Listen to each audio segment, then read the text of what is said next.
अस्सलामुअलैकुम। तो मेरा नाम जो है वो फैज़ुर रहमान है और आप ये लेक्चर जो है वो ME इंग्लिश सेंटर पे देख रहे हैं। तो स्टूडेंट, आज की वीडियो बहुत ही इंपॉर्टेंट है। इस वीडियो के अंदर तमाम MCQs चैप्टर नंबर 13 के, जो कि हमारे पास ज्योमेट्रिकल ऑप्टिक्स है, उसके तमाम क्वेश्चंस एंड न्यूमेरिकल्स कराऊंगा। देखें, MCQs शायद आप खुद सॉल्व कर सकते हैं, न्यूमेरिकल्स भी शायद कर लें, लेकिन ये जो क्वेश्चन आंसर्स हैं ये बहुत ट्रिकी हैं इस चैप्टर के और काफ़ी समझ कर इसे करना होगा। तो आप ये वीडियो पूरी देखिएगा। 3-4 घंटे कम से कम ये वीडियो रिकॉर्ड करने में मुझे लगेंगे। क्योंकि 1.5-2 घंटे की तो ये वीडियो ही हो जाएगी। उसके बाद फिर बहुत सारे काम जो है वो वीडियो को पॉस्ट करके भी करने पड़ते हैं और रिमूव भी करना पड़ रहा होता है बोर्ड, तो 3-4 घंटे लगेंगे। तो आप ज़रूर चैनल सब्सक्राइब कर दीजिएगा, दोस्तों के साथ इसका लिंक ज़रूर शेयर कर दीजिएगा। यहाँ पर एक और इम्पॉर्टेंट बात बता दूँ कि मैंने जो है वो क्लास 9 के रिज़ल्ट से रिलेटेड डिटेल्स आपको दी हैं एक वीडियो में। अब वो वीडियो इस चैनल पे अपलोड नहीं की है, वो मैंने की है ME एक्सपेरिमेंट लैब पर। तो मैं जो है वो डिस्क्रिप्शन में लिंक ज़रूर दे दूंगा, जाकर उस चैनल को भी सब्सक्राइब कर लेना। और जो 9 लाख स्टूडेंट फेल हुए हैं क्लास 9 में, उसके बारे में मैंने बताया है, तो वो देख लेना वीडियो, ठीक है, ताकि आपको पता चल जाए कि इस बार जो क्लास 9 का रिज़ल्ट आएगा कैसा आएगा। तो चलो आओ करते हैं। अगर आप 11-12 के हैं तो भी देख सकते हैं। अच्छा, सबसे पहले मैंने करने हैं MCQs। तो MCQs मैं पढ़ता जाता हूँ और सॉल्व कराता जाता हूँ। तो यहाँ MCQs भी आपको जो है वो 15 दिए हुए, 10 नहीं दिए हुए, तो आप देख सकते हैं कि यहाँ पर हर चीज़ अच्छी क्वांटिटी में मौजूद है आपके लिए। तो MCQs, ठीक है। अच्छा, तो MCQs में सबसे पहले हमारे पास क्या मौजूद है? MCQs में हमारे पास सबसे पहले कहा जा रहा है कि in a concave mirror the image size depend upon. तो कनकेव मिरर में इमेज साइज किस चीज़ पे डिपेंड करती है, मतलब इमेज बड़ी बनेगी या छोटी बनेगी, किस चीज़ पे डिपेंड करती है? तो आपको पता है, चाहे कनकेव मिरर हो या कन्वेक्स मिरर हो, ये जो इमेज साइज है ये आपका हमेशा डिपेंड कर रहा होता है पोजीशन ऑफ द ऑब्जेक्ट पे, कि आपने ऑब्जेक्ट को किधर रखा है। तो पोजीशन ऑफ द ऑब्जेक्ट पे ये चीज़ जो है वो डिपेंड करती है, पोजीशन ऑफ द ऑब्जेक्ट, ठीक है। ये हो गया, मैं ऐसे लिखवाता रहूँगा और उसके आगे BCD भी लिख दूंगा ताकि आपको याद रहे। अच्छा, थोड़ा सा मैं इसके ऊपर आपको रिवीजन भी करा दूंगा MCQs में, ताकि आपको अच्छी तरह याद रहे। और यही MCQs जब मैं ग्रुप में टेस्ट होंगे ना, तो यही MCQs होंगे। एग्जैक्ट सेम हो ये नहीं हो सकता, लेकिन इनमें से कुछ MCQs मौजूद होंगे, तो तैयारी करिएगा अच्छी तरह से। और ग्रुप में मैंने आपको थ्योरी और न्यूमेरिकल नोट्स दे दिए हैं, जिसमें ये तमाम चीज़ें सॉल्व हैं, क्वेश्चन आंसर्स और न्यूमेरिकल्स भी, ठीक है। In the normal human I the image is formed.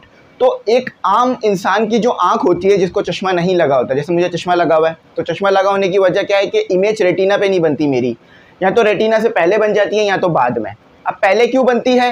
क्योंकि मुझे जो है वो शॉर्ट साइडनेस है, लॉन्ग साइडनेस में बाद में बन रही होती है। तो मुझे शॉर्ट साइडनेस है, इसलिए इमेज पहले बन जाती है। तो जब किसी इंसान है कोई, उसकी आंखें खराब नहीं है, तो उसकी इमेज जो है वो किस पे बनती है? उसकी इमेज बनती है ऑन द रेटिना। तो रेटिना यहाँ लिख लीजिए, बच्चे समझते हैं एंटीना, एंटीना नहीं रेटिना, ठीक है। तीसरा हो गया। अच्छा, तीसरे में कहा जाता है when a light ray enter from a denser medium to a rarer medium it bend. अच्छा, जब भी लाइट, ये मैंने बहुत डिटेल में चीज़ें पढ़ाई थी कि जब भी लाइट रेयर मीडियम से डेंसर मीडियम में डेंसर मीडियम में जाए, फ्रॉम रेयर मीडियम से टू का मतलब जिधर जा रही है। अगर रेयर मीडियम से डेंसर मीडियम में लाइट जो है वो जाती है, डेंसर मीडियम से रेयर मीडियम में जाती है, यानी समझ लो गिलास है और गिलास से अगर लाइट एयर में आएगी तो क्या होगा? तो ये हमने पढ़ा था कि नॉर्मल के अवे बेंड हो जाएगी, ठीक है, away from normal, away from normal मैंने आपको पढ़ाया था कि वो परपेंडिकुलर लाइन होती है जो आप सरफेस के बना रहे होते हैं, ठीक है। अच्छा, चौथा पढ़ते हैं। कहा जाता है कि in a compound microscope as compare to an object the eyepiece lens has a focal length. तो याद रखना बच्चे, इसमें बहुत कंफ्यूज होते हैं कि किसकी जो है वो फोकल लेंथ ज़्यादा है, किसकी छोटी। बस इतना याद रख लो कि कंपाउंड माइक्रोस्कोप में जो आँख के पास लेंस लगा होता है उसकी फोकल लेंथ ज़्यादा होती है, वो लेंस बड़ा होता है। लेंस बड़ा होगा तो फोकल लेंथ ज़्यादा होगी। तो लार्ज फोकल लेंथ का होता है, ठीक है, LARGE, लार्ज। अच्छा, मैंने इधर ABCD नहीं लिखा, ये B है आपका। अच्छा, B नहीं है, ये है C है ऑन द रेटिना, रेटिना पे बनती है। और ये है आपका D, away from the retina, away from the normal. और ये है आपका D, ये भी D है, वो भी D था। ठीक है। अच्छा, अब आपको एक छोटा सा जो है वो न्यूमेरिकल टाइप एमसीक्यूज आ गया। कहते हैं कि आपके पास एंगल ऑफ रिफ्रैक्शन जो है, गिवन डेटा देख लीजिए, गिवन डेटा, आपको इसको प्रॉपर लिखने की ज़रूरत नहीं है, आप सिर्फ रफ में भी कर सकते हो, लेकिन मैं प्रॉपर इसलिए कर रहा हूँ। और ये हम कर चुके हैं, इस एमसीक्यूज को हम कर चुके हैं, ठीक है, इस न्यूमेरिकल को हम कर चुके हैं पीछे एग्जाम्पल्स में। तो आपको जो एंगल ऑफ रिफ्लेक्शन दिया हुआ है वो क्या दिया हुआ है, ये एंगल का साइन है, ठीक है, वो आपको दिया हुआ है इन्होंने 90 का, और साथ ही साथ जो आपको इन्होंने रिफ्रैक्टिव इंडेक्स दिया हुआ है वाटर का, वो इतना दिया हुआ है। यानी क्या रेशो है आपके पास एंगल ऑफ रिफ्रैक्शन और एंगल ऑफ इंसिडेंट का, या एंगल ऑफ इंसिडेंट और एंगल ऑफ रिफ्रैक्शन का। अच्छा, याद रखना कि यहाँ पर कहा जा रहा है कि, यहाँ पे कहा जा रहा है कि the critical angle is, critical angle क्या है। तो देखो याद रखो, क्रिटिकल एंगल हम जब ही निकाल रहे होते हैं जब कोई चीज़ डेंसर मीडियम से रेयर मीडियम के अंदर जा रही होती है, डेंसर मीडियम से रेयर मीडियम में जा रही होती है। तो स्नेल लॉ आप लोगों ने पढ़ रखा है, आपने क्या फाइंड करना है, टू फाइंड करना है आपने क्रिटिकल एंगल, सिर्फ आई फाइंड करना है, ठीक है। तो यहाँ पर मैं सोल्यूशन लिख रहा हूँ। तो याद रखो हमारे पास स्नेल लॉ क्या है, स्नेल लॉ है हमारे पास n is equal to sine incident, sine incident यानी रे ऑफ इंसिडेंट और angle of incident divided by sine angle of reflection, ठीक है। लेकिन जब भी कोई लाइट जो है वो डेंसर मीडियम से रेयर मीडियम में जाती है तो स्नेल लॉ उल्टा हो जाता है। डेंसर मीडियम से रेयर मीडियम में जाती है तो स्नेल लॉ उल्टा हो जाता है। अब वो बन जाता है sign angle of reflection divided by sine angle of incident, ठीक है।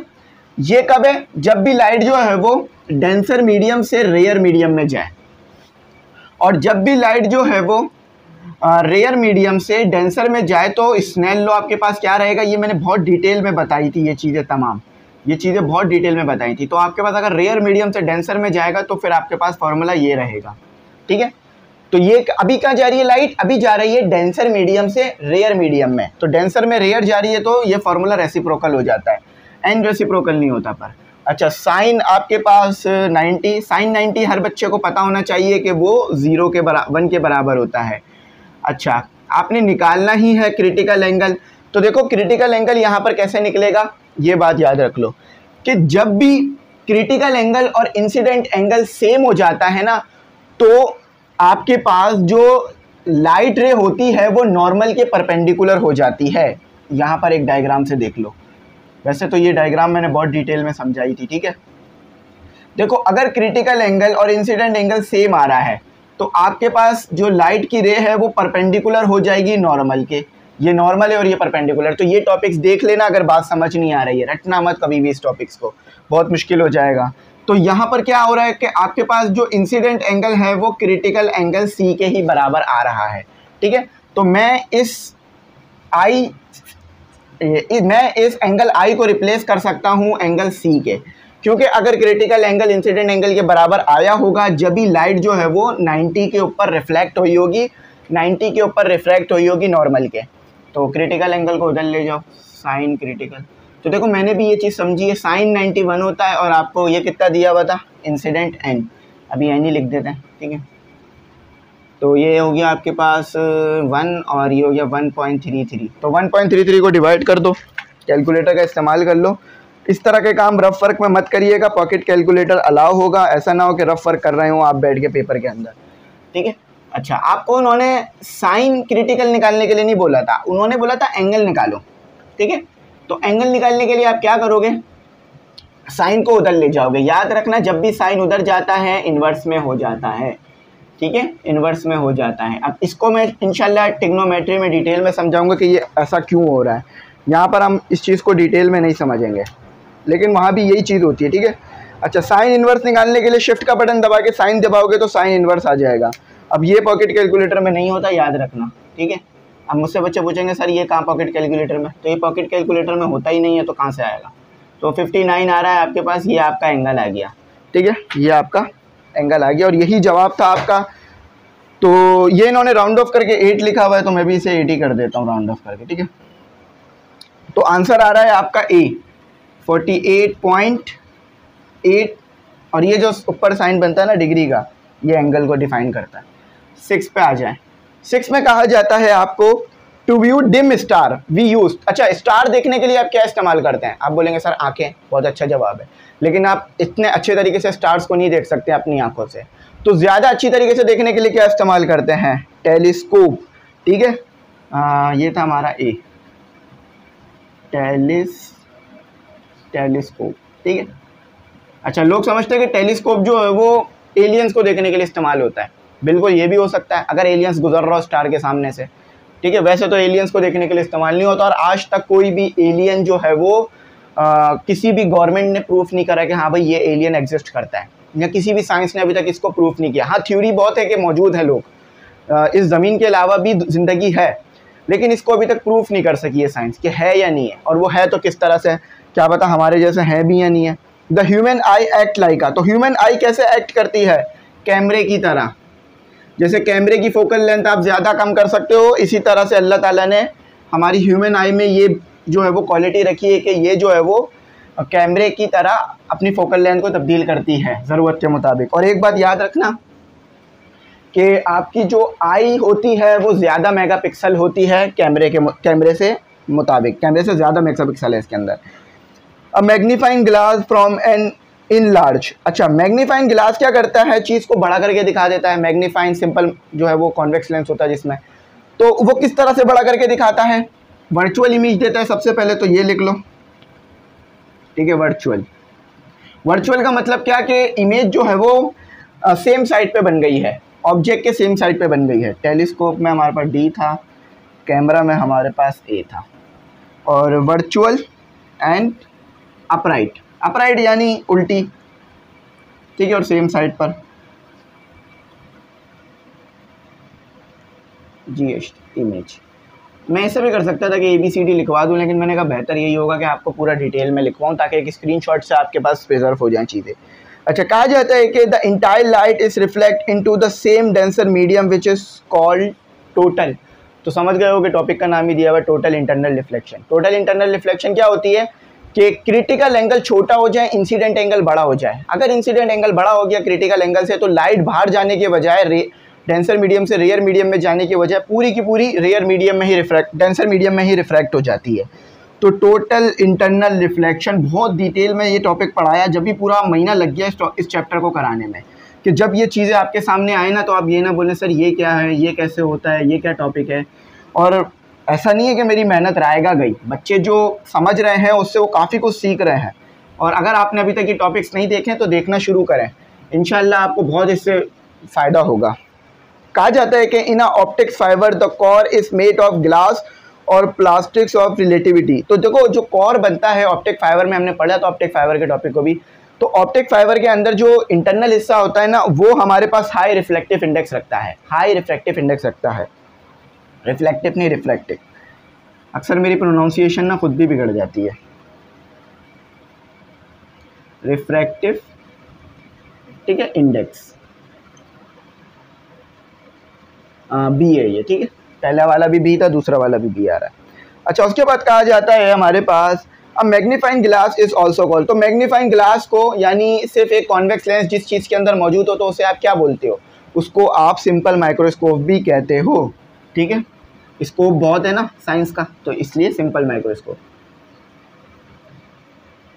माइक्रोस्कोप। अच्छा, थोड़ा सा दूर हो गया, इसको सिंपल माइक्रोस्कोप। अच्छा, 12th में कहा जाता है the defect in which the image is form beyond the retina is called. तो वो डिफेक्ट जिसके अंदर आपके पास इमेज जो है वो बियॉन्ड बन जाए रेटिना से, यानी रेटिना के पीछे जाके बने। अब देखो डायग्राम बना के मैं नहीं समझा सकता, टॉपिक्स में समझाया है मैंने, तो अब सिर्फ बताऊंगा ही। तो वो डिफेक्ट जिसमें आपकी इमेज रेटिना पे ना बने बल्कि रेटिना के भी पीछे बने, तो उसे कहते हो लॉन्ग साइड या लॉन्ग साइडनेस, जिसको आप कहते हो हाइपरोपिया। हाइपरोपिया, ठीक है, इसका एक और नाम भी है लॉन्ग साइट, यानी दूर की आंखें सही होना, करीब की आंखें खराब होना, ठीक है, ये होता है लॉन्ग साइडनेस, ठीक है, लॉन्ग साइडनेस। क्या है ये आपका ए, और ऊपर वाला था आपका सी। अच्छा, उसके बाद कहा जाता है द डिफेक्ट इन विच, हाँ ये हो गया, तो short sightedness can be corrected by using. तो शॉर्ट साइडनेस की जो प्रॉब्लम है, यानी जिनको करीब का तो अच्छा नज़र आता है पर दूर का अच्छा नज़र नहीं आ रहा होता, तो उनकी इस प्रॉब्लम को आप कैसे हल कर सकते हो, कौन सा लेंस लगाओगे, तो कनकेव लेंस लगा के इस प्रॉब्लम को हल कर सकते हो। ठीक है, 13 है, यहाँ देखो कन्वेक्स लिखा हुआ है तो कनकेव ग्लास लिखना है इसे, कनकेव ग्लासेस। ठीक है, तो देखो सभी जगह इन्होंने कन्वेक्स कन्वेक्स लिख दिया है, तो कनकेव मिरर इस्तेमाल नहीं होता, कनकेव लेंस इस्तेमाल होता है, या कनकेव ग्लासेस भी कह सकते हो, तो इसको सही कर लेना। ठीक है, डी है इसका जवाब, concave, CAV, concave glasses, glasses यानी जो मेरे लगे हुए हैं। ठीक है, अक्सर हमारी गलती की वजह से भी लग जाता है। मेरे जो ग्लासेस लगने की वजह है ना वो ये कि मेरी तबीयत ख़राब हुई जिसकी वजह से ही मुझे चश्मा लगा, मेरे को शुरू से मेरे आंखों में प्रॉब्लम नहीं थी।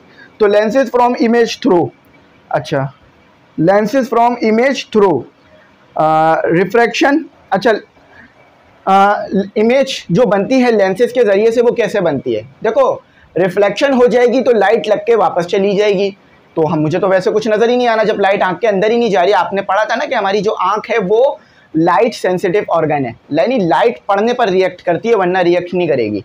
तो इसी तरह से अगर लाइट आँख के अंदर जाएगी ही नहीं तो आपको कुछ नज़र नहीं आएगा। तो जब कोई चीज़ किसी चीज़ को पार करके आँख के अंदर जा रही है तो वो क्या कर रही है, रिफ्रैक्शन, रिफ्लेक्शन ही रिफ्रैक्शन, क्योंकि अगर रिफ्लेक्शन करेगी तो फिर तो आपको कुछ वैसे ही नज़र नहीं आना। ठीक है, तो ना डायफ्रैक्शन है, ना डिस्पर्जन है, ना रिफ्लेक्शन है, बल्कि रिफ्रैक्शन है। याद रखना, अगर लेंस सिर्फ रिफ्रैक्शन करेगा, रिफ्लेक्शन नहीं करे, अगर सिर्फ रिफ्लेक्शन करेगा रिफ्रैक्शन नहीं करेगा तो आपको वैसे भी कोई चीज़ नज़र नहीं आ सकती। To illuminate the inaccessible place in the tooth, dentist use, distance पढ़ देता अभी मैं, डेंटिस्ट यूज। अच्छा देखो भाई, डेंटिस्ट कौन सा ऐसी चीज़ यूज़ करता है आपके दांतों को देखने के लिए, मतलब दांतों के पीछे का हिस्सा देखने के लिए। फॉर एग्जांपल डेंटिस्ट अपना मुंह तो नहीं डालेगा आपके जो है वो मुंह में ताकि वो देख सके कि भाई कहाँ पर क्या हो रहा है, कहाँ पे कीड़ा है कहाँ पे नहीं, बल्कि वो एक इंस्ट्रूमेंट इस्तेमाल करता है, तो वो इंस्ट्रूमेंट होता है कनकेव मिरर, कनकेव मिरर इस्तेमाल करता है वो, कॉन्वेक्स मिरर नहीं, कनकेव मिरर ए। कुछ लोग इसे कॉनकेव पढ़ते हैं, मैं इसे अक्सर कनकेव पढ़ रहा होता हूँ, तो कॉनकेव भी पढ़ सकते हो, कोई मसला नहीं है। कॉनकेव मिरर ए, ये हो गए तमाम आपके MCQs। अब इसमें मैं इंक रिफिल करता हूँ अपने मार्कर में और इसको आप उतार लो एज इट इज़। तमाम के तमाम इंशाल्लाह ठीक है होंगे, और ये तमाम के तमाम मैंने वेरीफाई कर लिए, ठीक है। तो चलो अब ये तो हो गया, अब करते हैं हम अपने क्वेश्चन आंसर्स। ठीक है, तो इसी में 17 मिनट लग गए, 1 मिनट में एक MCQs हुआ है, तो आपको टाइम भी इतना ही मिलता है MCQs कराने के लिए, 2-3 मिनट शायद मैंने इसका इंट्रो भी दिया था ना, तो इसलिए। तो चलो अब आ जाओ, और ये न्यूमेरिकल वाला भी था तो थोड़ा टाइम लगा, तो इसका स्क्रीनशॉट ले लो, मैं साइड में हो गया हूँ। अब करते हैं अपना क्वेश्चन आंसर्स को। ठीक है, तो स्टूडेंट अब जो है वो क्वेश्चन आंसर्स की तरफ आ जाते हैं। अगर आपको ये तमाम के तमाम क्वेश्चन आंसर्स PDF की फॉर्म में चाहिए तो ये बन गए हैं ऑलरेडी। इस PDF की प्राइस 150 रखी है हमने, क्योंकि 150 रखने की वजह यह है कि जिस टीचर ने ये बनाए हैं काफ़ी मेहनत से बनाए हैं, तो उसको भी उसकी मेहनत का सिला मिलना चाहिए, तो इसलिए हमने इसकी 150 प्राइस रखी। ठीक है, तो सबसे पहले मैं करूँगा क्वेश्चन नंबर 1 का पार्ट ए। ठीक है, ऐसे करके लिख दूँगा। अच्छा, तो क्वेश्चन नंबर 1 का पार्ट ए, और इसमें आपको तमाम न्यूमेरिकल, तमाम वर्क एग्जाम्पल्स और तमाम क्वेश्चन आंसर, तमाम MCQs, तमाम टॉपिक्स, तमाम डेरिवेशंस, तमाम चीज़ें इस नोट्स में सॉल्व मिलेंगी। आई थिंक ऐसे कोई भी नोट्स मार्केट में आपको नहीं मिलेंगे जिसमें ये तमाम चीज़ें मिलेंगी। और एक और इसमें जो प्लस चीज़ वो ये है कि इसमें जो न्यूमेरिकल्स होंगे ना वो बहुत ही ईजी वे में सॉल्व करे हुए होंगे। ऐसा नहीं है कि बस फार्मूला लगाया और डायरेक्ट आंसर लिख दिया, नहीं, बल्कि एक एक कैलकुलेशन को करा हुआ होगा, बिल्कुल जो है वो सिंप्लीफाई करके तमाम डिटेल में चीज़ें होंगी। जो भी टॉपिक देखना है उस चैप्टर में जाएं, उस क्वेश्चन पर जाएं, आराम से देख लीजिए, क्योंकि पैटर्न से बनाए हुए हैं, आगे पीछे कुछ भी नहीं है, बहुत फ़ायदेमंद नोट है। अब अगर मार्केट से भी लेने जाएंगे ना तो सिर्फ एक सब्जेक्ट के नोट्स आपको मिल रहे हैं 400 रुपये के। ठीक है, आप जा सकते हैं मार्केट से विजिट करें, कोई भी सब्जेक्ट की गाइड ले लें या कुछ भी ले लें, 400-300 से कम नहीं है। लेकिन 500 रुपये में हम आपको तमाम सब्जेक्ट के नोट्स का PDF दे रहे हैं। तो वो बच्चे जो इतना नहीं अफोर्ड कर पा रहे हैं या जो चाह रहे हैं कि आसानी से पढ़ाई हो जाए, तो वो इन नोट्स से बिल्कुल आसानी से पढ़ सकते हैं। बहुत सारे प्लस पॉइंट हैं कि एक तो आसान भी हैं, ये नोट्स आसान भी हैं, दूसरा ये कि मुकम्मल सॉल्व भी हैं, और तीसरा ये कि सस्ते भी हैं, और बहुत डिटेल्स इसमें मौजूद है, तमाम चीज़ें एक ही जगह सॉल्व। अगर आप ये न्यूमेरिकल्स वाले नोट्स करके चले जाते हैं ना तो 90% नंबर इंशाल्लाह ले लेंगे पेपरों में, और आंसर भी बिल्कुल टू द पॉइंट है, ज़्यादा कोई खींच पेच के आंसर नहीं करेगा कि भाई बस लंबे किए जा रहे हैं जवाब इसके। नहीं। चलो न्यूमेरिकल इसके बाद करते हैं, सेक्शन बी चल रहा है हमारा, तो पहले मैं क्वेश्चन निकाल लूँ। हाँ ये आ गया क्वेश्चन। तो क्वेश्चन नंबर 1 में कहा जाता है कि आपको व्हाट डू यू, अच्छा 3 पार्ट है क्वेश्चन नंबर 1 के। सबसे पहला पार्ट है कि आपके पास what do you understand by the term reflection of light, आपको टर्म रिफ्लेक्शन ऑफ लाइट से क्या बात समझ में आती है।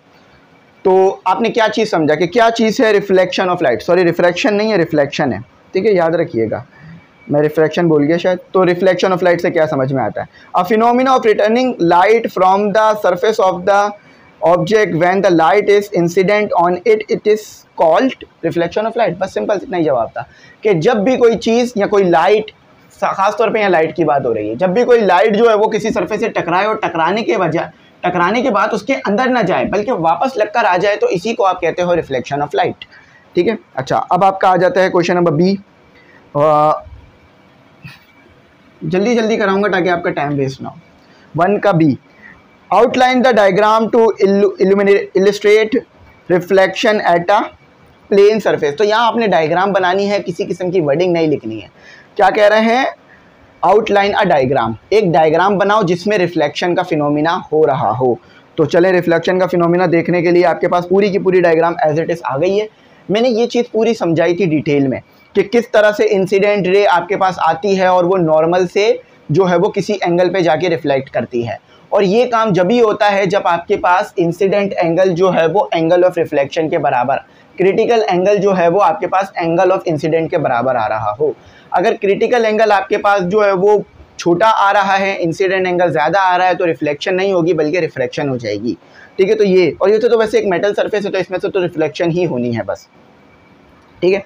अच्छा अब आ जाते हैं इसका सी, डायग्राम आप लोग अच्छी तरीके से देख लीजिएगा कि किस तरह ये हो रहा है।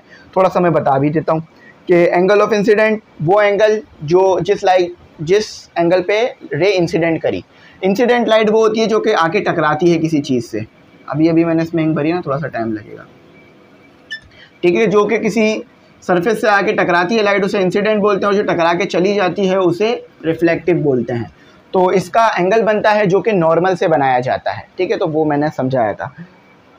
अच्छा अब आगे हमारे पास क्वेश्चन नंबर 3 की तरफ चलते हैं। वो कहता है कि describe the following terms and in reflection use in reflection, describe the following terms use in reflection. तो रिफ्लेक्शन के अंदर ये तमाम चीज़ें क्या हो रही होती हैं ये बताना है। यानी जब भी लाइट रिफ्लेक्ट करती है तो ये तमाम चीज़ें उसमें होती हैं, नॉर्मल भी होता है, एंगल ऑफ इंसिडेंट भी होता है और एंगल ऑफ रिफ्लेक्शन भी होता है। तो जो डायग्राम बनाई थी उसमें ये तमाम चीज़ें मौजूद थी, अब उसी को डिफाइन कर दो। तो बड़ा ही ज़बरदस्त तरीका है ये पढ़ाने का और बड़ा ही कॉन्सेप्ट तरीका है ये पढ़ाने का बच्चे को, इससे कभी भी कोई रट नहीं सकता चीज़ों को। नॉर्मल क्या होती है, नॉर्मल वो लाइन होती है जो आप सरफेस के परपेंडिकुलर बनाते हो। ये सरफेस है,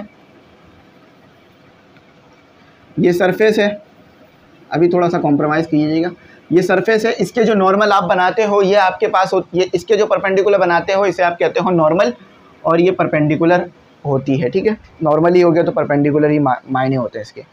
the lines that is created when a perpendicular is made between two rays on a reflecting surface. तो इसको थोड़ा सा और डिफाइन करा गया है।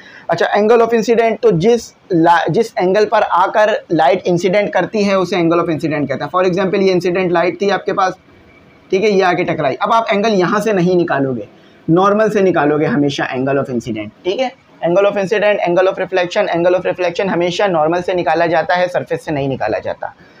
अच्छा द एंगल ऑफ रिफ्लेक्शन, तो वो एंगल जिस पे लाइट रिफ्लेक्ट हुई, और ये एंगल भी आप नॉर्मल से निकालोगे, इंसिडेंट सरफेस से नहीं निकालोगे, ठीक है। तो the angle between a reflected ray and the normal drawn at the point of incident to a reflecting surface, ठीक है। तो ये इसको यहाँ डिफाइन कर दिया। अच्छा तो ये मैंने शायद मैंने यहाँ पर सी करा दिया था और लिख भी दिया था। अच्छा अब देखते हैं, तो तीनों के तीनों जवाबात नोट में मौजूद है। अब आ जाते हैं इसके डी पर, इसका डी देखते हैं कि डी हमारे पास इसका क्या कह रहा है, ठीक है। तो अब इसका डी जो है वो पार्ट कर लेते हैं। तो अब इसी का आपके पास पार्ट डी है जिसमें कहा जा रहा है कि आपने लॉ ऑफ रिफ्लेक्शन को एक्सप्रेस करना है। एक्सप्रेस करने से मुराद डायग्राम बनाना है ये नहीं है, एक्सप्रेस करने से मुराद ये है कि इस लॉ को आपने बताना है कि ये क्या लॉ है, ये किस तरह काम करता है और ये क्या लॉ है ये आपने बताना है, ठीक है। तो मैं दूसरा वर्ड मार्कर इस्तेमाल कर लेता हूँ। तो चलो इस लॉ को देख लेते हैं कि ये हमारे पास क्या लॉ है, किस तरह से ये काम करता है। तो लॉ ऑफ रिफ्लेक्शन में आपके पास दो पोस्टुलेट हैं, यानी दो पॉइंट हैं। एक पॉइंट ये है कि the angle of incident is equal to the angle of reflection. तो जिस एंगल पे लाइट इंसिडेंट करती है उसी एंगल पे लाइट रिफ्लेक्ट करती है। ये लॉ ऑफ रिफ्लेक्शन का पहला लॉ हो गया आपके पास, ठीक है।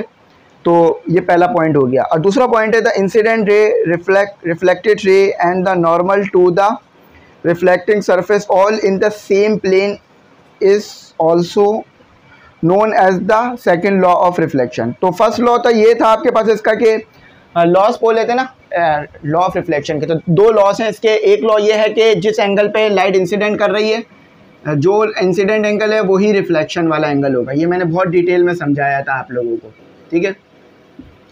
अच्छा, और ये तमाम की तमाम चीज़ें एक ही प्लेन में लाई कर रही होंगी इस तरह से, ये एक ही प्लेन में होंगी आपके पास, यानी एक्स और वाई एक्सिस के दरमियान ही दोनों चीज़ें मौजूद होंगी, ठीक है। तो ये आपके पास लॉस हो गए इसके। तो ये हमारा पहला क्वेश्चन जो है वो हो गया, ठीक है। लॉस ऑफ रिफ्लेक्शंस कहा था, तो प्लूरल कह रहे थे। प्लूरल कहने से ही बात समझ में आ गई कि एक लॉ नहीं है, दो लॉस हैं। तो ये हमारा यहाँ हो गया, ठीक है। अब आ जाएं, अब अपना क्वेश्चन जो है वो दूसरा करते हैं, उसको देखते हैं कि वो कैसे होगा हमारे पास, ठीक है। अब हमारे पास जो है वो क्वेश्चन नंबर 2 आ गया है यहाँ पर। क्वेश्चन नंबर 1 यहाँ पर कंप्लीट हुआ, क्वेश्चन नंबर 2 हमारे पास यहाँ पर शुरू हुआ। क्वेश्चन नंबर 2 का पार्ट ए है आपके पास, ठीक है। सबसे पहला पार्ट ए है। अच्छा, कहा जाता है आपको name the types of mirror used in the following situations. तो वही बच्चा इसका जवाब दे सकता है जिसने ये पढ़ा हो, वरना मुश्किल है। तो किन सिचुएशंस में कौन सा मिरर इस्तेमाल होता है ये बताओ। Side view, rear view, mirror of a vehicles. तो साइड व्यू यानी आपने देखा होगा ना, गाड़ी की जो वो कान निकली होती हैं, हेडलाइट नहीं बल्कि साइड मिरर्स जो लगे होते हैं, उसमें कौन सा मिरर इस्तेमाल होता है, तो कॉन्वेक्स मिरर इस्तेमाल होता है। रेयर व्यू मिरर भी उसी को कहा जाता है और व्हीकल मिरर भी उसी को कहा जाता है, ठीक है। तो कॉन्वेक्स मिरर होता है, वो बाहर की तरफ निकला होता है। To locate the blind spot on rod of the heli sight. तो इसके लिए भी कॉन्वेक्स मिरर जो है हमारे पास इस्तेमाल होता है। हिली साइड मतलब जो चट्टानों पे, देखो चट्टानों पे आपको देखा होगा ऐसे करके रास्ते बनाए जाते हैं, ऐसे करके रास्ते बनाए जा रहे होते हैं। तो जब कोई गाड़ी यहाँ से आ रही होती है ना, तो उसको ये रिश्ता नज़र नहीं आता कि यहाँ कौन सी गाड़ी आ रही है। तो इसके लिए एक मिरर लगा दिया जाता है जिससे यहाँ वाली गाड़ियों को ये हिस्सा नज़र आ रहा होता है और ये वाली गाड़ियों को ये हिस्सा नज़र आ रहा होता है, ठीक है। आपने अगर कभी हिल स्टेशन गए हो, मरी और सोआत, कागान, नागान, तो वहाँ ये होते हैं मौजूद एक्सीडेंट को बचाने के लिए। Dentist mirror support your answer with reason. अच्छा, डेंटिस्ट कौन सा मिरर इस्तेमाल करता है, वो भी आपके पास कॉनकेव मिरर इस्तेमाल कर रहा होता है, ठीक है। विथ रीज़न भी कहा जा रहा है, support your answer with reason. तो वो कॉनकेव मिरर इसलिए इस्तेमाल करता है, मैं बता देता हूँ कि दांत का जो हिस्सा होता है ना, वो हम खुद तो नहीं देख सकते अंदर जो है ना, अपनी आंखें ले जाकर। तो हमें कोई चीज़ चाहिए होती है जो कि उसको दिखाए, तो वो मिरर की मदद करता है हमारे को, ठीक है। अच्छा, define the reflection of light. तो रिफ्लेक्शन ऑफ लाइट को जो है वो आपने डिफाइन करना है। तो ये ABCD इसके पूरे आंसर मैंने एक ही साथ बता दिए। अब हमारे पास जो है वो क्वेश्चन 3 आ गया है। दूसरा पेन इस्तेमाल करते हैं आज। इंक मैंने इसमें रिफ़िल कर लिया, लेकिन वो पता नहीं इसमें आ क्यों नहीं रही, आप आ गई। तो 3 है हमारे पास और उसका है हमारे पास A। अच्छा, तो क्वेश्चन नंबर 2 में तो हमारे पास कितने पार्ट थे वो देख लेते हैं। क्वेश्चन नंबर 2 में हमारे पास C ही थे, डेंटिस्ट मिरर, ठीक है। अच्छा, अब अगला क्वेश्चन आपको कहा जाता है define the reflection of light. तो रिफ्लेक्शन ऑफ लाइट को जो है वो आपने क्या करना है, डिफाइन करना है कि रिफ्लेक्शन ही रिफ्रैक्शन। तो रिफ्रैक्शन ऑफ लाइट को आपने डिफाइन करना है। तो यहाँ पर इसका डिफाइन मैंने लिख दिया है, the bending effect of light as its parts from one transparent medium to another is refraction of light. तो एक मीडियम से दूसरी मीडियम में लाइट चली जाए और जब वो बेंड हो, लेकिन जब भी एक मीडियम में, फॉर एग्जांपल ये एक सर्कल है, ग्लास की बनी हुई बॉल है और एयर है, तो जब भी लाइट जो है वो, और एक मैंने क्या बना दिया, एक नॉर्मल बना दिया इससे। तो जब भी लाइट जो है वो डेंसर मीडियम से रेयर मीडियम में जाएगी तो ये क्या होगी, ये आपके पास बेंड हो जाएगी नॉर्मल से। नॉर्मल से क्या होगी, बेंड हो जाएगी। फॉर एग्जांपल इसको थोड़ा सा ऐसे बनाता हूँ कि ये आपकी लाइट आ रही थी, ये अब ये यूँ हो जाएगी, ठीक है, नॉर्मल से बेंड हो जाएगी लाइट। क्यों बेंड हुई? क्योंकि आपके पास, और वो भी अवे बेंड होगी। क्यों? क्योंकि जब भी आप डेंसर मीडियम से रेयर मीडियम में जाते हैं लाइट आपकी बेंड हो जाती है, दूर चली जाती है नॉर्मल से, ठीक है। अच्छा, आप अगला पढ़ते हैं और इसी चीज़ की डायग्राम भी बनाने के लिए आपको कहा इन्होंने। कहते हैं कि outline the passage of light through a parallel side glass lap. तो आउटलाइन करो, आउटलाइन यानी डायग्राम ड्रॉ करो। डायग्राम आपके सामने ये पूरी की पूरी बनी हुई है। इसको मैंने बहुत ज़्यादा डिफाइन किया था जब ये टॉपिक पढ़ाया था, बहुत डिटेल में डिफाइन किया था कि इमर्ज एंगल क्या होता है। इमर्ज लाइट वो होती है जो किसी चीज़ से निकले। तो देखो, जब ये ग्लास में गई, जब ये रेयर, मतलब फॉर एग्जाम्पल ये एक एयर में थी, ठीक है, इधर भी नॉर्मल बना दो। जब ये आपके पास रेयर में थी, फिर ये आपके पास क्या करती है, उसमें आ गई, आपके पास ग्लास में आई, ग्लास से फिर ये आपके पास दोबारा रेयर में गई, तो इसे बोलेंगे इमर्ज रे।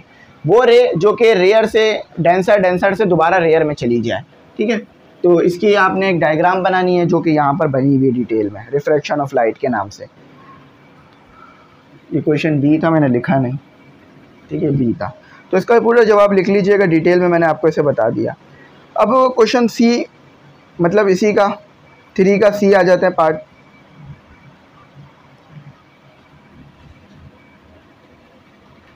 कहा जाता है कि define the following term use in refraction. तो रिफ्रैक्शन में ये चीज़ें क्या होती हैं, इसे एक्सप्लेन करो। The angle of incident, the angle of refraction.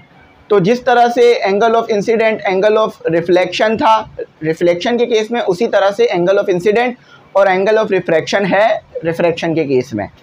तो वो एंगल और इंसिडेंट की, तो लाइट, इंसिडेंट का तो आपके पास सेम ही रहेगी डेफिनेशन के, वो लाइट जो कि किसी चीज़ से आके टकराए उसे बोलते हो इंसिडेंट, और जिस एंगल पे आके वो टकरा रही होती है नॉर्मल के, उसे आप बोलते हो एंगल ऑफ इंसिडेंट।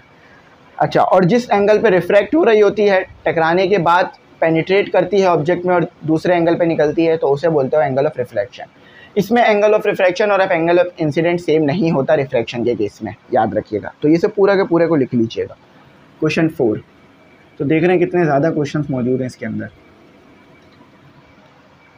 अच्छा, मैं देख लेता हूँ, इधर से भी देख रहा हूँ, उधर से भी देख रहा हूँ। इसमें टोटल 3 क्वेश्चन हैं। What do you understand by the refractive index of a material. तो रिफ्रैक्टिव इंडेक्स ऑफ मटेरियल से आपको क्या बात समझ में आई है? तो the refractive index can be defined as the ratio of sine of angle of incident angle of refraction, ठीक है, angle of incident to angle of refraction when the ray of light enter from one medium to another, ठीक है। Incident angle ये है, ये 2 चीज़ों का ratio है, एंगल ऑफ इंसिडेंट और एंगल ऑफ रिफ्रैक्शन। तो इस चीज़ को हमने बहुत डिटेल में समझा है, याद था। जो भी टॉपिक नहीं समझ में आ रहा आप बस लिख देना, angle of incident ME English centre video मिल जाएगी, angle of refraction ME English centre video मिल जाएगी।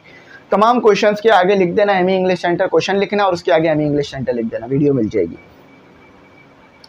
उसमें डिटेल एक्सप्लेनेशन है। अब देखते हैं बी, साइट, मैं देख लेता हूँ इस क्वेश्चन को। हाँ, site experimentation on how can determine the refractive index of parallel side glass lap. तो आपने क्या करना है, एक्सपेरिमेंटेशन यानी डायग्राम बनाकर दिखाना है कि कैसे आप जो है वो डिटरमिन कर सकते हो रिफ्रैक्टिव इंडेक्स को, ठीक है। तो ये पूरा एक डायग्राम बनी हुई है कि जिसमें आपके पास लाइट इंसिडेंट कर रही है, फिर वो रिफ्रैक्ट हो रही है, और फिर 2 एंगल आपके पास निकलना है, angle of incident angle of refraction. अब इन दोनों का रेशियो ले लोगे तो आपके पास रिफ्रैक्टिव इंडेक्स आएगा, ठीक है। जो बिल्कुल एज इट इज डायग्राम बनाइएगा, क्योंकि यहाँ डायग्राम बनाने का ही कहा था। C, which physical quantity remain unaffected when refraction of light occurs. Frequency जो है वो चेंज नहीं होती लाइट की, ठीक है, और कलर भी चेंज नहीं होता लाइट का। तो 2 चीज़ें हैं, लेकिन यहाँ पर एक चीज़ का पूछा जा रहा था, विच फिजिकल क्वांटिटी, क्वांटिटीज़ नहीं बोला था। तो क्वांटिटी बोला है तो आप चाहे तो कलर ऑफ लाइट लिख लो या फ्रीक्वेंसी ऑफ लाइट लिख लो, ठीक है, स्पीड चेंज हो जाती है।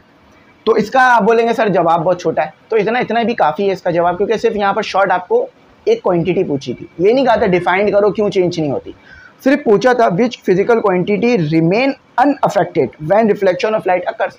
तो बस यहाँ पर जो है वो फ्रीक्वेंसी ऑफ लाइट, यहाँ अगर चाहो तो लिख दो कि when the light is pass from the rare medium to denser medium the frequency of light remain unchange, लिख दो इतना बड़ा करके। लेकिन यहाँ पर डिटेल में ज़्यादा नहीं जाना था, बस छोटी सी हमें पूछा था। अच्छा, अब आ जाते हैं क्वेश्चन नंबर 5 पर। बहुत सारे क्वेश्चन हैं। क्वेश्चन नंबर 5 ए, कहा जाता है कि which is the glass prism, what is the glass prism, sorry. तो जब भी व्हाट इज़ द बोले तो इसका मतलब ये है कि आपसे डेफिनेशन नहीं मांग रहे हैं, थोड़ा सा डिफाइन करने का कह रहे हैं। तो ये इसका, the prism is a triangular transparent block of glass और प्लास्टिक। देखो यहाँ पर ज़रूरी नहीं है कि प्रिज्म ट्रायंगुलर हो, लेकिन आपको पढ़ाया ही ट्रायंगुलर गया। ट्रायंगुलर क्या, जिसके अंदर 2 एंगल मौजूद हो और 3 रेक्टेंगल मौजूद हो, तो वो ट्रायंगुलर होता है आपके पास, ठीक है। तो यहाँ पर आपके पास एक ट्रायंगुलर प्रिज्म होता है और एक सर्कल वाला प्रिज्म भी होता है, जो कि आपको पढ़ाया नहीं गया, जिसे आप सर्कुलर प्रिज्म कहते हो। सर्कुलर प्रिज्म, तो ये आपको नहीं पढ़ाया गया, ये आपके टॉपिक में शामिल नहीं है। आपके टॉपिक में सिर्फ ट्रायंगुलर शामिल है। तो ट्रायंगुलर प्रिज्म को मैंने बहुत डिफाइन किया था आपके साथ मिलकर, ठीक है। तो ये पूरा का पूरा आप ऐसे ही लिख लेना, और अगर ये टॉपिक देखना हो तो लिखना prism, ME English centre, video मिल जाएगी, डिटेल में डिफाइन कर दिया था। Describe the passage of monochromatic light ray through a glass prism. तो यहाँ पर आपने क्या करना है, यहाँ पर आपने डिस्क्राइब करना है। डिस्क्राइब यानी बताना है, डायग्राम बनानी है और डिफाइन करना है, ठीक है। देखो जब भी डिस्क्राइब का कहते हैं ना, तो इसका मतलब ये नहीं डायग्राम नेसेसरी है। तो डायग्राम यहाँ बनाई गई है, क्योंकि डायग्राम बनाने की वजह यह है कि light ray through a glass prism कहा था, यानी डायग्राम के थ्रू बताना था हमें, कि डिस्क्राइब करना था कि किस तरह से होता है ये। तो इस चीज़ के लिए डायग्राम दी है और बनाई है। तो डायग्राम एज इट इज़ उतारना, ये मैंने डिफाइन कर दी थी डायग्राम। तो इसमें क्या होता है कि पहले रिफ्रैक्शन होती है, पहले जो है वो लाइट इंसिडेंट करती है, फिर रिफ्रैक्शन, फिर रिफ्लेक्शन, और फिर 7 कलर में लाइट टूट जाती है। Violet, indigo, green, blue, red, ठीक है, येलो, पढ़ा था ना हमने। तो वो ये चीज़ है, इसका आंसर पूरा का पूरा लिख लेना, ठीक है। यहाँ तो बिल्कुल डिफाइन चीज़ें हैं, कोई मुश्किल नहीं होगी आंसर लिखने के लिए। अच्छा, अब इसी का सी है, suppose a ray of light approach the surface of the prism, what happen when it इंटर्स the glass at the angle of. तो यहाँ पूछ रहे हैं, यहाँ कह रहे हैं कि सपोज करो, सोचो कि आपके पास एक लाइट है, वो 30 के एंगल पर, सॉरी 0 के एंगल पर जो है वो आपके क्या हो रही है, इंटर हो रही है। 0 का एंगल है, यानी नॉर्मल के बिल्कुल परपेंडिकुलर है, नॉर्मल के बिल्कुल कॉन्साइड है, नॉर्मल के बिल्कुल पैरेलल है। फॉर एग्जांपल ये आपका प्रिज्म आ गया, एक रेक्टेंगुलर प्रिज्म आ गया, ये आपका उसका एक नॉर्मल आ गया। तो लाइट भी नॉर्मली आ रही है, यूं ही आ रही है, 0 एंगल बना रही है, ठीक है। तो क्या होगा, तो जब आपके पास एंगल 0 होगा तो कोई भी जो है वो उसके अंदर रिफ्रैक्शन नहीं होगी, ठीक है। तो no change in frequency, no change in speed, no change in wavelength, no change in direction, क्योंकि वो जिस एंगल पर आई है उसी एंगल से निकल जाएगी, जिस डायरेक्शन में जा रही थी उसी डायरेक्शन में चली जाएगी। अगर आपके पास angle of incident, angle of normal, अगर आपके पास एंगल ऑफ इंसिडेंट 0 आ रहा है, तो इसका मतलब ये है कि वो नॉर्मल के बिल्कुल कॉन्साइड कर रही है, लाइट पैरेलल है, तो वो कुछ भी चेंजेस अपने अंदर नहीं करेगी, सीधी निकल जाएगी। हाँ, अगर आप 30 का एंगल हो तो क्या होगा, तो नो चेंज फ्रीक्वेंसी में वैसे भी चेंज नहीं होगा, कलर भी चेंज नहीं होगा, लेकिन स्पीड चेंज होगी, वेवलेंथ चेंज होगी, डायरेक्शन चेंज होगी। याद रखना, बहुत डिटेल में समझाया था ये तमाम चीज़ें। बार बार आप बोलेंगे सर, आप बार बार ये कह रहे हैं मैंने समझाया था, तो 1 महीने से इस चैप्टर को मैं यही कर रहा था, डिटेल में समझा रहा था। अच्छा, अभी मेरा पाँव फिसलता और मैं गिरता। तो ये क्वेश्चन था आपके पास सी, देख लेते, डी तो नहीं था, हाँ सी था, गले में दर्द हो गया मेरे। अच्छा, उसके बाद कह रहे हैं कि अच्छा डिफाइन ये चीज़ें करनी थी कि फ्रीक्वेंसी को क्या होगा, स्पीड को क्या होगा, वेवलेंथ को क्या होगा, डायरेक्शन को क्या होगा, अगर ये एंगल रखोगे आप 0 के। 6 का ए, 4 question. What is the lens, lens क्या होती है बताएं।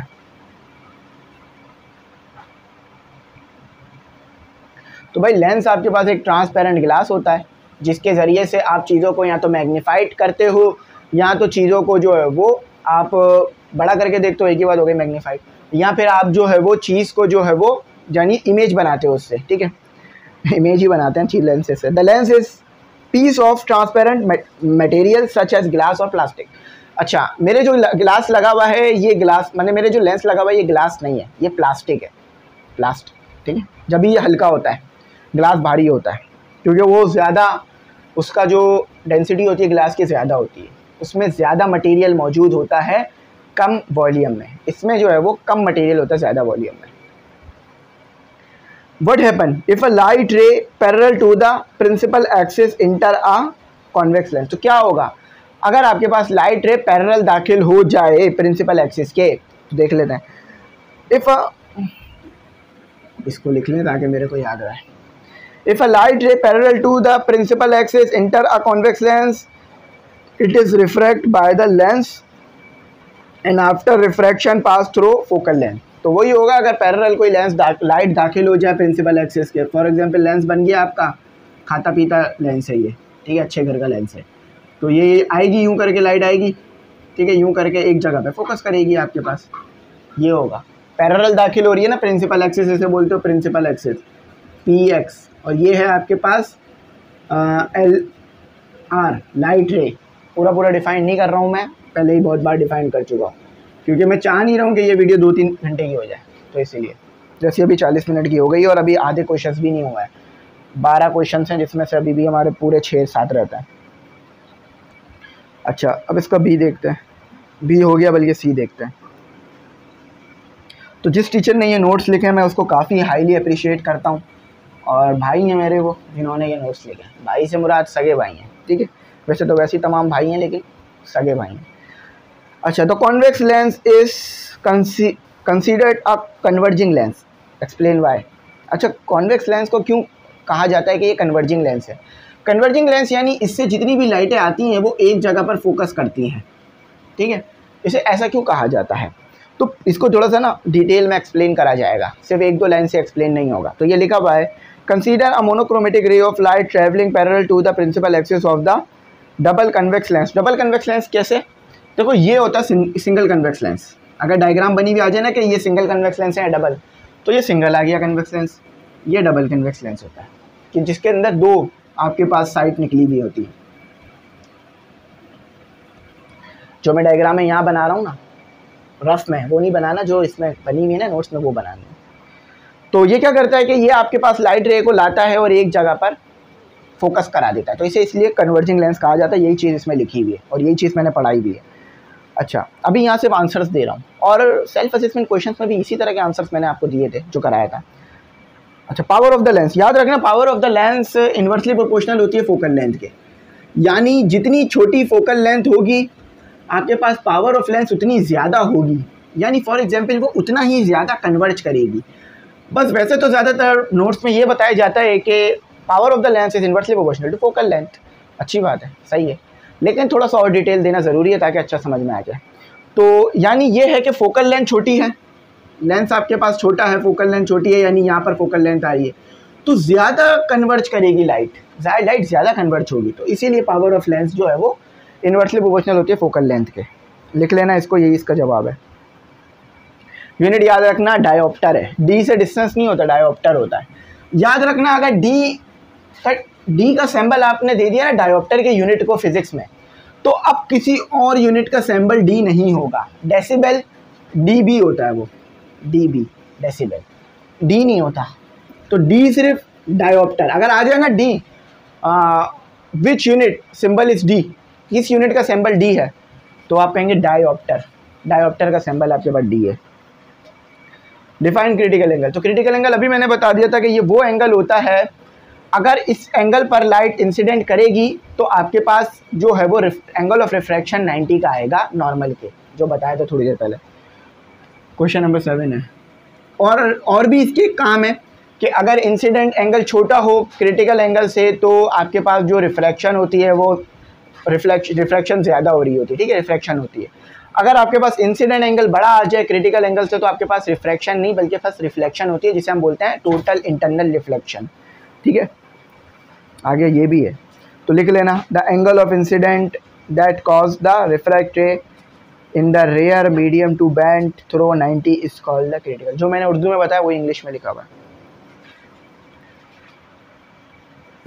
गैप लेना पड़ेगा, मैं थक गया हूँ बहुत ज़्यादा। ए हो गया, बी आ जाता है। What do you understand by the term total internal reflection? या जिसे सिर्फ आधा पढ़ दो, टोटल इंटरनल रिफ्लेक्शन कह लो। टोटल इंटरनल रिफ्लेक्शन एक ही बात है। हाँ, तो टोटल इंटरनल रिफ्लेक्शन क्या होती है, मैंने बताया था कि अगर क्रिटिकल एंगल आपके पास छोटा आए और इंसिडेंट एंगल ज़्यादा आए तो आपके पास टोटल इंटरनल रिफ्लेक्शन होगी। यानी ये एक ग्लास है, इसमें से लाइट जा रही है, और ये आपके पास है नॉर्मल जो कि परपेंडिकुलर होता है। तो टोटल इंटरनल रिफ्लेक्शन में क्या होगा कि लाइट बाहर नहीं जाएगी, सारी की सारी अंदर ही रिफ्लेक्ट हो जाएगी, अंदर ही रिफ्लेक्ट हो जाएगी। तो ये होती है टोटल इंटरनल रिफ्लेक्शन। इसके लिए एक चीज़ ज़रूरी है कि एंगल ऑफ इंसिडेंट आपके पास जो है वो एंगल ऑफ इंसिडेंट आपके पास ग्रेटर होना चाहिए एंगल ऑफ क्रिटिकल एंगल से। ये मैंने एंगल के साइन बनाया, चलो ऐसे करो, ठीक है, ये एंगल के साइन बनाए थे, तो याद समझ लो इसको इस तरह से, ठीक है। तो आई होप समझ में आ गया होगा, ऐसे साइन बनाए थे मैंने। ये मैंने ग्रेटर देन लेस देन का नहीं, एंगल का साइन बना रहा हूँ, ठीक है। ये एंगल ज़्यादा होना चाहिए इस एंगल के, एंगल क्रिटिकल एंगल के, तो आपके पास टोटल इंटरनल रिफ्लेक्शन होगी, वरना नहीं होगी। बी था सी करते हैं।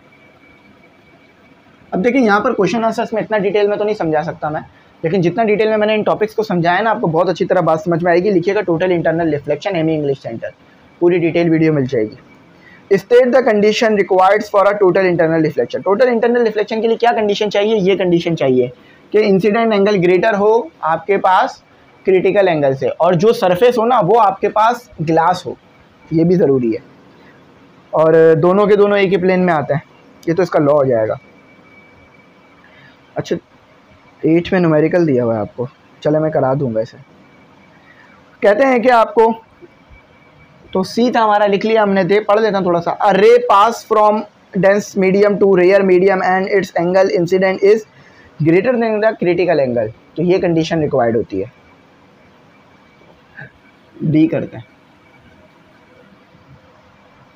Give some practical example of a total internal reflection in everyday life.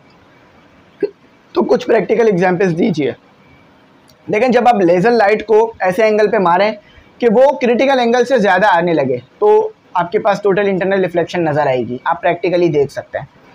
और भी हैं some practical example of total internal reflection in everyday life are the formation of a mirage, shining of empty test tube in water, shining of crack in a glass vessels. तो shining या क्या कि ऐसे angle पे light आके टकरा रही है कि ज़्यादा एंगल आ रहा है क्रिटिकल एंगल से, तो जिससे लाइट बाहर जाने के बजाय अंदर ही आ जाती है, ठीक है। तो और भी चीज़ें लिखी में देख लेना।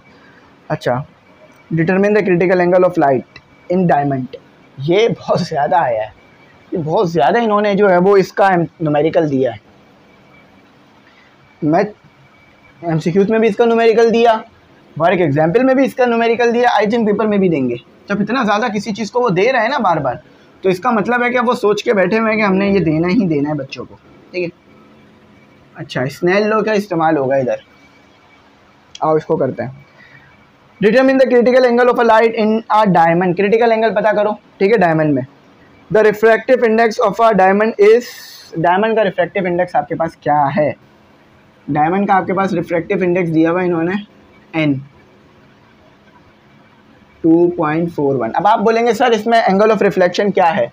तो देखो, अगर एंगल ऑफ रिफ्लेक्शन आप 90 रख लोगे ना, तो जो इंसिडेंट एंगल आ रहा होगा ना वही क्रिटिकल एंगल होगा। याद रखना, अगर आपको कभी इन्होंने कह दिया ना कि यहाँ पर इन्होंने कह दिया कि आप पता करो क्रिटिकल एंगल, तो क्रिटिकल एंगल में आपने ये सपोज करना है कि एंगल ऑफ रिफ्रैक्शन जो है वो 90 का है। एंगल ऑफ रिफ्रैक्शन जो है वो 90 का है। जब भी आपके पास एंगल ऑफ रिफ्रैक्शन अगर 90 का आ रहा है, तो जब भी आपके पास क्रिटिकल एंगल जो है वो बराबर आ रहा होगा एंगल ऑफ इंसिडेंट के। यानी यही लाइन क्रिटिकल एंगल की भी होगी और यही लाइन एंगल ऑफ इंसिडेंट की भी होगी, तो जब भी ये कंडीशन सेटिस्फाई कर रही होगी। और याद रखना, जब भी आप एक मीडियम से दूसरे मीडियम में जाते हो, यानी डायमंड जो है वो एक डेंसर मीडियम है, और जब आप बाहर जाओगे तो वो एक रेयर मीडियम होगा। तो इसका सोल्यूशन कर लेते हैं। फाइंड क्या करना है? अच्छा, मैंने इतना दूर लिख दी गिवन डेटा। टू फाइंड क्या करना है आपने? सी क्या है? Critical angle. Speed of light नहीं है, ठीक है। स्पीड ऑफ लाइट होती तो सिर्फ सी होता, उसके साथ एंगल नहीं लिखते। अच्छा, याद रखना कि भाई मैंने अभी बताया कि स्नेल लॉ आपके पास इधर क्या आएगा? स्नेल लॉ आपके पास आएगा sine refraction divided by sine incident. अब मैंने बोला ना कि अगर एंगल ऑफ क्रिटिकल एंगल पता करना है तो एंगल ऑफ रिफ्लेक्शन 90 रख लो, और जो इंसिडेंट एंगल है वो बराबर आ रहा होगा क्रिटिकल एंगल के, जैसा मैंने वहाँ बताया आपको। तो साइन 90 रख लो आप, और इसको रख लो आप कितना, इसको आप क्रिटिकल एंगल कह लो, इसको उधर ले जाओ। साइन ये हो गया आपके पास साइन, अच्छा एन कितना दिया हुआ है, एन की जगह मैं क्या लिख सकता हूँ 2.41। अच्छा साइन 90 अच्छी तरीके से पता है 1 आता है आपको, बार बार इस चीज़ को डिफाइन करने की ज़रूरत नहीं पड़ेगी। आई होप हम समझ चुके हैं इस चीज़ को। यहाँ कर लीजिए, साइन 90 आपके पास आता है 1 डिवाइडेड बाई 2.41, ठीक है। अच्छा अब इसको डिवाइड करा दीजिए, 1 divided by 2.41, the answer is 0.414। और एंगल निकालना है तो साइन को वहाँ ले जाके इन्वर्स कर दीजिए, तो 0.414। चलो शिफ्ट दबा के, शिफ्ट देख लो कहाँ होता है, ये शिफ्ट होता है, ये शिफ्ट होता है, ऊपर लिखा हुआ भी होगा। इसको दबा के अगर साइन दबाओगे ना तो इन्वर्स में आ जाएगा 0.414, 24 आ रहा है, राउंड ऑफ करके लिख दूंगा, ठीक है। तो आंसर तो 24 आ रहा है, और थोड़ा सा उसमें और राउंड ऑफ करके भी नंबर आ रहा है 24, और बुक और नोट्स में जो लिखा है वो 52 लिखा है, तो सही है, कोई मसला नहीं है, थोड़ा सा फ़र्क आएगा क्योंकि मैंने पॉइंट्स में वैल्यू ज़्यादा ली है, ठीक है। अगर एक कम ले लूँगा तो फिर वही आ जाएगा जो आ रहा है। हाँ बिल्कुल सही आ रहा है, पॉइंट्स में वैल्यू ज़्यादा ले लो, ये बिल्कुल सही आंसर आ रहा है, ठीक है। इसको देख लेना, क्रिटिकल एंगल लिख दिया मैंने। क्वेश्चन नंबर 8 था क्या? अच्छा क्वेश्चन नंबर 8 में सिर्फ न्यूमेरिकल था, वो ये रहा, देख लेते हैं क्या पता हो या कुछ और हो। सिर्फ एक न्यूमेरिकल था, चलिए यहाँ थोड़ा सा एडवांटेज हो गया। तो क्वेश्चन आंसर्स के बाद थोड़ा सा मैं लूँगा ब्रेक।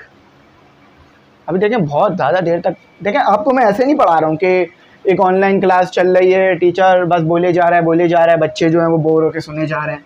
मैं आपको लिंक करता हूँ हर बार क्लास में, आपने देखा होगा, आप नहीं मौजूद हैं मुझे, लेकिन पता है आपने हज़ारों लोग देख रहे हैं वीडियोस, तो मैं आपको मुखातिब करता रहता हूँ क्लास में ताकि आपका ध्यान बना रहे। फॉर एग्जांपल आपका नाम है असगर, असगर क्या कर रहे हो, तो जैसे ही मैं असगर नाम लूँगा तो आप फ़ौरन मुतवज्जो हो जाएंगे कि सर कुछ कह रहे हैं मुझे।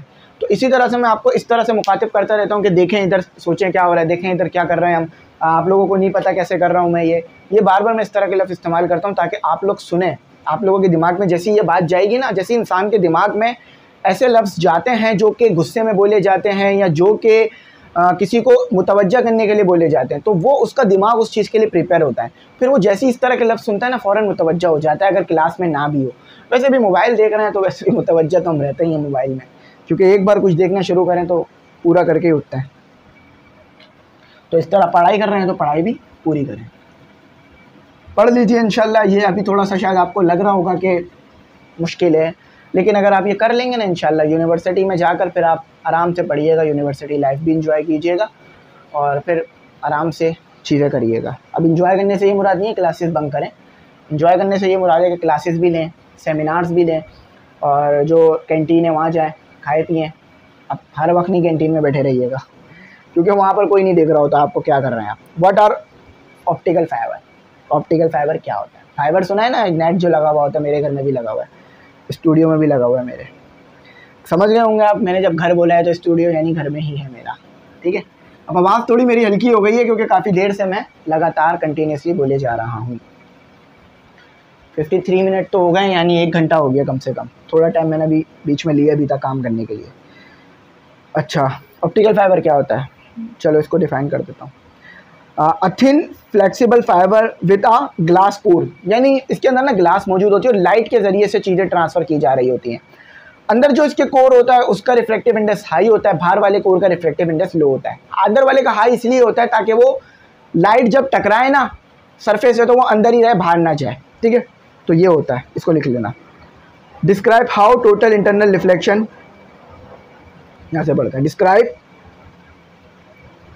Describe how total internal reflection is use in endoscope. तो एंडोस्कोप में कैसे टोटल इंटरनल रिफ्लेक्शन को इस्तेमाल किया जाता है। एक बार मुझे एक बच्चे ने बोला था कि सर आप मोबाइल से देख के क्यों पढ़ा रहे हैं, मतलब आप बगैर देखे पढ़ाएं। तो मैंने बोला बेटा ये बगैर देखे पढ़ाऊंगा तो मुझे इतना सब याद थोड़ी ना करके रखा है मैंने। हाँ चलो पढ़ा भी दूंगा लेकिन वो समझा सकता हूँ, लिखवा सकता हूँ। अब इतना सारा बोर्ड पे लिखवाऊंगा मैं बगैर देखे तो फिर तो मेरे ख्याल से एक सवाल लिखने में हमें घंटा लग जाएगा पूरा, क्योंकि आपने देखा कितने बड़े बड़े सवाल है। तो पहले से स्लाइड बनानी पड़ती है ज़्यादा काम कराने के लिए, तो इसीलिए। और इससे समझ भी आपको अच्छा आता है, ऐसा नहीं है समझ नहीं आता। जो टाइम लिखने में बच जाता है ना वो टाइम फिर समझाने में देता हूँ मैं आपको। अभी यही मैं एक सवाल लिख दूँ जो ये आपका 9 का बी दिया हुआ है, तो आधा घंटा लग जाएगा इसमें। तो इसका मतलब ये नहीं है कि मैं काम चोरी चाह रहा हूँ, काम चोरी नहीं, बल्कि ऐसा तरीका ढूंढें जिससे समझ भी आए, आप कर भी सकें और सीख भी सकें। जब भी नोट्स बनाकर आपको दिए जाते हैं क्योंकि आप बड़ी क्लासेस में आ गए। अच्छा, an endoscope is a long tube consisting of optical fibre. तो एक एंडोस्कोप एक ऐसी डिवाइस है जिसके अंदर ऑप्टिकल फाइबर मौजूद होता है और वहाँ पर टोटल इंटरनल रिफ्लेक्शन का इस्तेमाल किया जाता है, ताकि टोटल इंटरनल रिफ्लेक्शन यानी लाइट निकल कर बाहर ना जाए, अंदर ही रहे। रिफ्लेक्टिव इंडेक्स ज़्यादा होगा तो मैंने बताया ना रिफ्रैक्शन ज़्यादा होगी, रिफ्रैक्शन ही रिफ्लेक्शन ज़्यादा होगी, लाइट टकरा कर अंदर ही रहेगी। क्योंकि अगर देखो आपके पास ये एक ऑप्टिकल फाइबर है, इसको क्या हो गया, ये आपके पास एक ऑप्टिकल फाइबर है, इसके अंदर कोर मौजूद है। अगर लाइट टकरा कर बाहर चली गई, रिफ्रैक्शन हो गया, तो फिर तो इन्फॉर्मेशन जा ही नहीं पाएगी आगे। इसमें क्या होता है कि ये अंदर ही टकराती रहती है, अगर बेंड हो रहा हो, ठीक है, अंदर ही टकराती रहती है। हो गया? हाँ हो गया। तो ये बी है, इसके बी ही थे, 2 ही थे पार्ट। ये समझ लीजिए उन्होंने इसमें 30-40 क्वेश्चन दे रखे हैं, किसी में 3, किसी में 4, किसी में 2 करके, तो 25-30 क्वेश्चन तो है। अब 25-30 क्वेश्चन 1 घंटे में कराना आसान काम तो नहीं है, घंटों की मेहनत लगी है इस PDF को बनाने में, ठीक है। वीडियो बनाने में मेहनत जो लगी है वो तो लगी ही लगी है, इस PDF को बनाने में भी घंटों की मेहनत लगी है। सिर्फ इस चैप्टर की बात कर रहा हूँ। ड्रॉ द रे diagram of magnifying glass. Magnifying glass की रे डायग्राम यानी सिर्फ डायग्राम ड्रॉ करो। तो ये पूरी की पूरी डायग्राम आपके सामने बनी हुई है। अच्छा याद रखिएगा कि जब मैं क्लास ले रहा होता हूँ तो आप लोगों की कॉल पिक नहीं करता हूँ, क्योंकि इसी मोबाइल में आप लोगों की कॉलें आ रही होती हैं। उसकी बेसिक वजह यह है कि ड्यूरिंग द क्लास तो पॉसिबल नहीं होता ना, इसीलिए।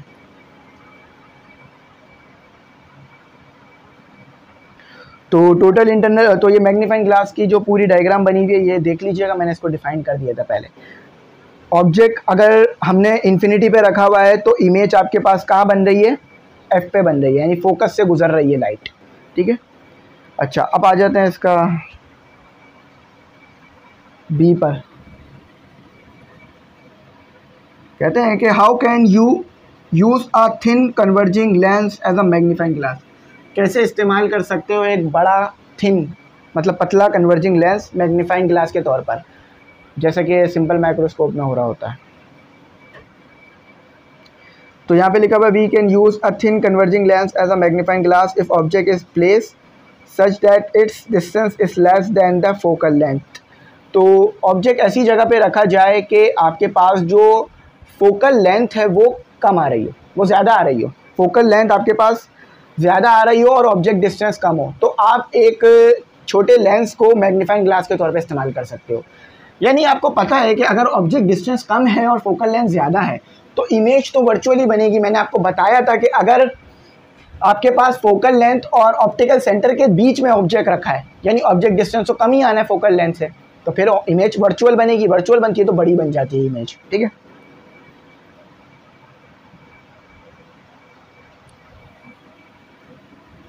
सी कहा जाता है कि give the magnification of magnifying glass. तो मैग्निफिकेशन ऑफ मैग्नीफाइंग ग्लास कैसे निकालो, ये रेशो होता है, मैंने पहले बताया था इमेज की हाइट का और ऑब्जेक्ट की हाइट का, और ये बताता है कि कितने % इमेज बड़ी बन रही है या कितने % तक इमेज छोटी बन रही है। वैसे तो ये बड़ी बनाता है, ठीक है। मैग्नीफाइंग का मतलब ये होता है कि इमेज बड़ी बन रही है, छोटी नहीं बन रही है ऑब्जेक्ट से।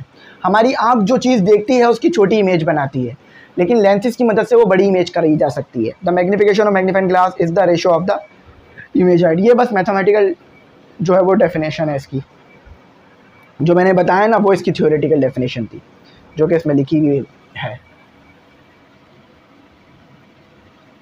एक बच्चे ने मुझे बोला था सर आप नोट्स की फ़ीस क्यों लेते हैं, तो मैंने उस वक्त भी बताया था कि देखो भाई नोट्स की फ़ीस इसलिए लेते हैं, टीचरों को इसको पे करना होता है, और फिर जो टीचर आपको सेंड कर रहे हैं चाहे मैं हूँ या कोई और, उनको भी तो पे करना होता है ना, तो इसीलिए इसकी फ़ीस जो है वो ली जा रही होती है।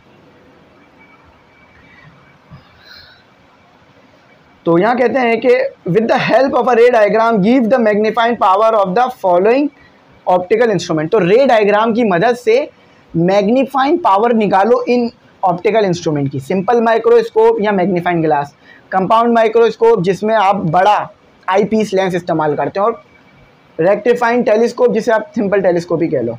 तो रे डायग्राम इस्तेमाल करनी है। तो देखो रे डायग्राम्स मौजूद है सबसे पहले सिंपल माइक्रोस्कोप की, ठीक है, उसके बाद उसकी क्या निकाली गई है, मैग्नीफाइंग पावर, उसके बाद डायग्राम बनाई गई है दूसरे की कंपाउंड माइक्रोस्कोप की, और उसकी निकाली गई है आपके पास क्या, मैग्नीफाइंग पावर का फॉर्मूला। उसके बाद टेलीस्कोप का इस्तेमाल किया गया है। टेलीस्कोप में आपके पास जो आँख के पास लेंस होता है वो छोटा होता है, और फिर उसकी आपके लिए मैग्नीफाइंग पावर निकाली गई है, जो कि यहाँ लिखी हुई कहाँ है, हाँ ये लिखी हुई, m = FO/FE। इसकी पूरी डेरिवेशन होती है, ठीक है। अब वो डेरिवेशंस आपको नहीं कराई गई है अनफॉर्चुनेटली, क्यों, क्योंकि आपके कोर्स में नहीं है। फर्स्ट ईयर में डेरिवेशंस ही होंगी, नई बुक आएगी फिजिक्स की फर्स्ट ईयर में, याद रखना बहुत हार्ड होगी, इंशाल्लाह कराऊंगा। अच्छा, what is mean by term, अच्छा short side and long side का मतलब क्या होता है। देखो शॉर्ट साइड को मायोपिया भी कहा जाता है, लॉन्ग साइड को हाइपरोपिया कहा जाता है, हाइपरोपिया याद रखिएगा, भूलिएगा नहीं।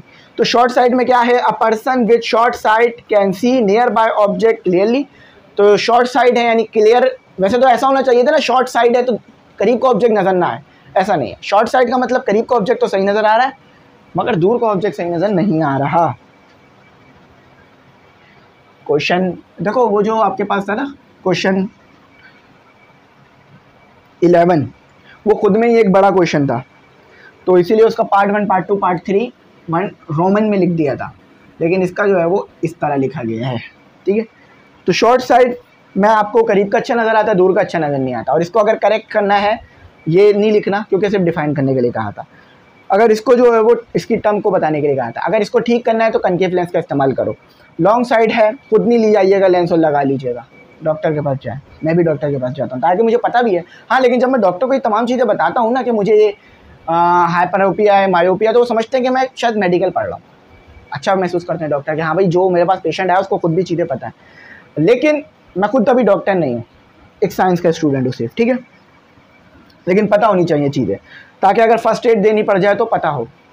लॉन्ग साइड कभी कभार जान डॉक्टर से पहले फर्स्ट एड देने वाला बचा लेता है। फॉर एग्जांपल किसी को बहुत बड़ा कट लग गया है, ठीक है, अब किसी को पता ही नहीं है उस कट के साथ करना क्या, खुदा न खास्ता ब्लीडिंग होती रही इंसान की जान चली जाएगी, क्योंकि डॉक्टर के पास ले जाने का टाइम ही नहीं है इतना, तो फ़ौरन ब्लीडिंग को रोका जाता है, ऐसी चीज़ें लगाई जाती हैं ताकि ब्लीडिंग फ़ौरन रुके, ठीक है। कुछ लोग फ़ौरन से पायोडीन लगा देते हैं ताकि ब्लीडिंग रुक जाए, क्योंकि वो फ़ौरन से जमा देता है चीज़ों को, तो ब्लीडिंग रुक जाती है जिससे टाइम मिल जाता है पेशेंट को, और ब्लीडिंग रुक जाती है तो फिर डॉक्टर फ़ौरन से इलाज कर पाता है वक्त पे डॉक्टर के पास। अक्सर सुना होगा ना फिल्मों ड्रामों में, sorry the patient is no more, अगर आप थोड़ी देर पहले ले आते तो हम कुछ कर लेते, तो वो बोलते भाई थोड़ी देर बाद कर लें, लेकिन नहीं कर सकते, थोड़ी देर बाद टाइम निकल गया है, उसकी जो नब्ज़ है वो बंद हो गई है, उसका खून इतना बह गया वो नहीं बच सकता। तो जब भी कहा जाता है कि जब भी आप एम्बुलेंस देखें रोड पर, ट्रैफिक में, अगर आप चलो आप जा रहे हो, फॉर एग्जांपल ये मेन रोड है, ठीक है, ये दो साइड मेन रोड है, आप जा रहे हो सर्विस रोड से, एम्बुलेंस आ रही है तेज़ी से, अब सर्विस रोड पे तो आपने देखा होगा लोग अक्सर बीच में चल रहे होते हैं, और फिर भी सही बात है सर्विस रोड होता ही अक्सर आम लोगों के चलने के लिए या फुटपाथ कह लीजिए, लेकिन अब एम्बुलेंस आ रही है तो अब आपने क्या करना है, हटना है या सर्विस रोड पे बीच में ही चलते रहना है, बिल्कुल हटना है। अब इसी तरह से अगर आप चल रहे हैं मेन रोड पे और एम्बुलेंस आ रही है तो आपने फ़ौरन से साइड में हो जाना है, और इस तरह से एम्बुलेंस जाएगी ना, एम्बुलेंस वाला कोशिश करता है, मैं बताऊं उनकी क्या माइंडसेट होता है एम्बुलेंस वाले के, वो कोशिश करते हैं बिल्कुल स्ट्रेट जाए। स्ट्रेट यूँ जाते हैं क्योंकि बाहर के मुल्कों में ये पॉलिसियाँ होती हैं कि एम्बुलेंस वाला डायरेक्शन चेंज नहीं करता, बाकी गाड़ियाँ डायरेक्शन चेंज कर लेती हैं, और ये एथिकल माना जाता है। तो जो गाड़ियाँ इसके रास्ते में है वो यूँ हो जाए, इस तरफ चली जाए, इस तरफ रास्ता निकाल दें ताकि वो ईजिली निकल जाए। अब बेचारा वो एम्बुलेंस वाला यूँ जाएगा, फिर यूँ आएगा, फिर यूँ जाएगा, फिर यूँ आएगा, फिर यूँ, वो बेचारा तो खुद कितना परेशान हो जाएगा। तो आप लोग आगे पीछे हो जाएं गाड़ियों को लेकर। वैसे तो पाकिस्तान में अल्लाह का शुक्र है ऐसे लोग मौजूद हैं कि जो अपनी गाड़ियों को साइड में कर लेते हैं, लेकिन अगर शायद उन्हें नहीं पता कि क्या करना होता है तो वो कहते हैं ना तालीम हासिल करो ताकि शऊर आए, तालीम हासिल करो ताकि शऊर आए, यही तो शऊर है कि जब भी एम्बुलेंस में कोई हो तो साइड में हो जाए। अक्सर के एक बात कही थी किसी ने बड़ी ज़बरदस्त, मुझे आज भी याद है कि एम्बुलेंस में कौन है आपको नहीं पता, खुदा ना खास्ता वो आपका प्यारा भी हो सकता है, आपका रिश्तेदार भी हो सकता है, तो बेहतर ये है कि उसको रास्ता ना दिया जाए और अफसोस किया जाए उसकी मौत पर, इससे अच्छा ये है कि उसको रास्ता दे दिया जाए, उसकी जान बचा ली जाए, ठीक है। तो फ़ौरन साइड में हो जाए, एम्बुलेंस की जैसी ही आवाज़ सुने।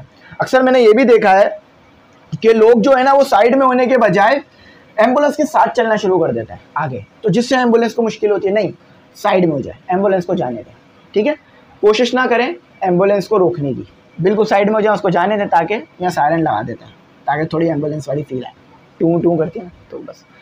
और इसी तरह से अगर कोई फायर ब्रिगेड की गाड़ी हो, कोई पुलिस की गाड़ी हो, कोई फौज की गाड़ी हो, कोई रेंजर्स की गाड़ी हो, अगर वो सायरन दे रही है यानी एमरजेंसी है, ठीक है। ये एम्बुलेंस हो गई, ये आपके पास फायर ब्रिगेड हो गई, ये आपके पास फ़ौज की गाड़ी हो गई, पुलिस की गाड़ी हो गई और आर्मी रेंजर्स की गाड़ी हो गई, ये तमाम की तमाम एमरजेंसी के काम करती हैं।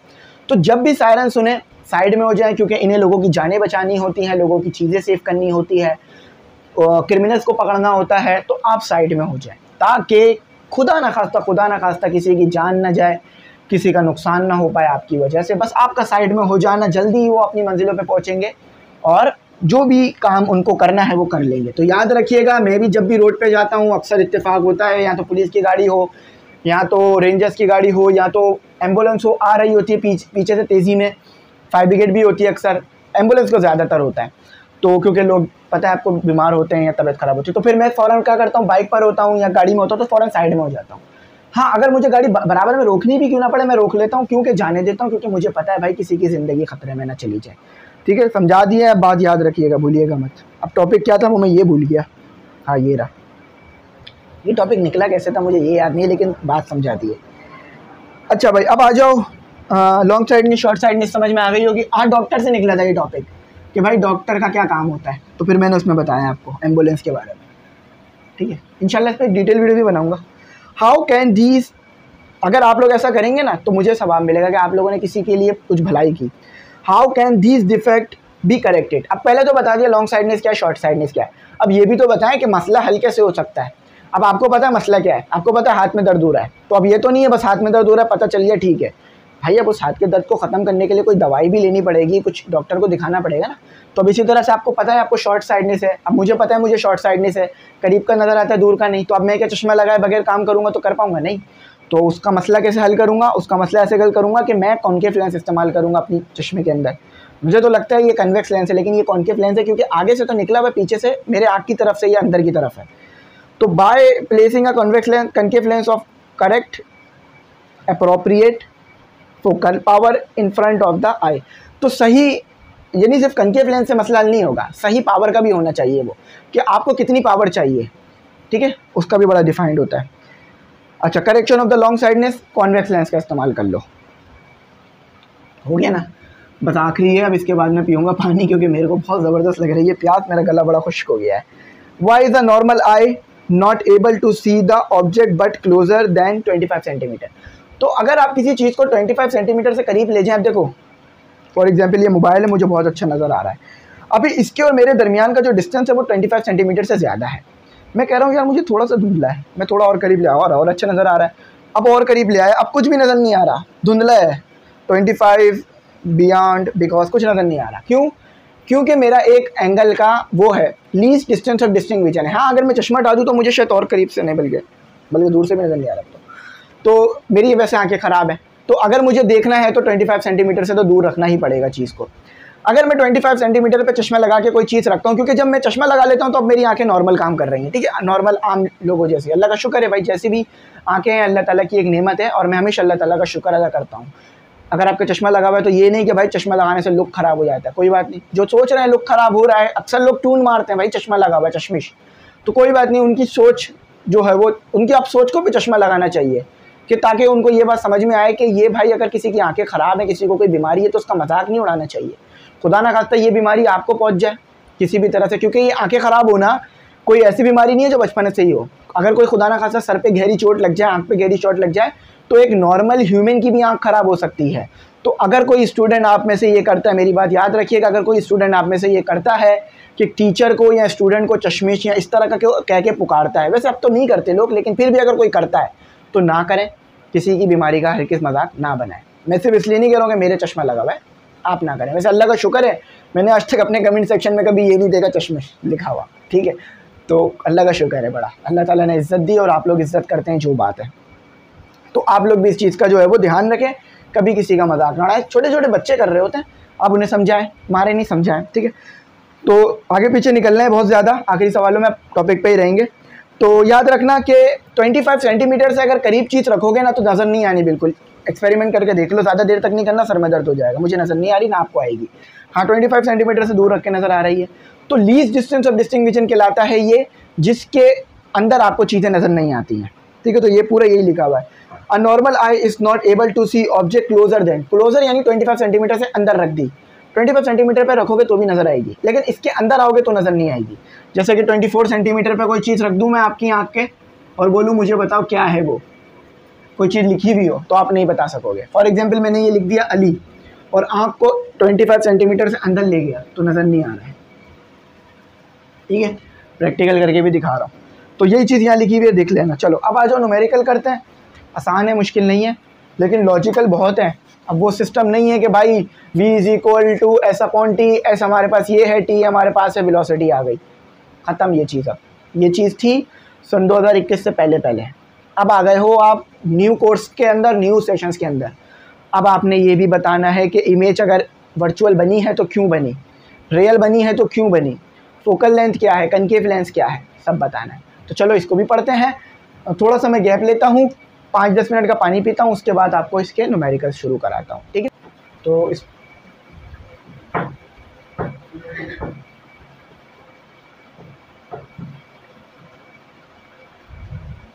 स्टूडेंट अब जो है हमने क्या करने हैं, अपने न्यूमेरिकल करने हैं। सबसे पहले मैं आपको न्यूमेरिकल नंबर 1 कराता हूं, जो कि एक आसान न्यूमेरिकल है, लेकिन याद रखिएगा convex mirror, concave mirror, convex lens और कन्वेक्स लेंस ये अलग अलग चीज़ें हैं, इनको आपस में मर्ज ना कीजिएगा, गिवन डेटा, ठीक है।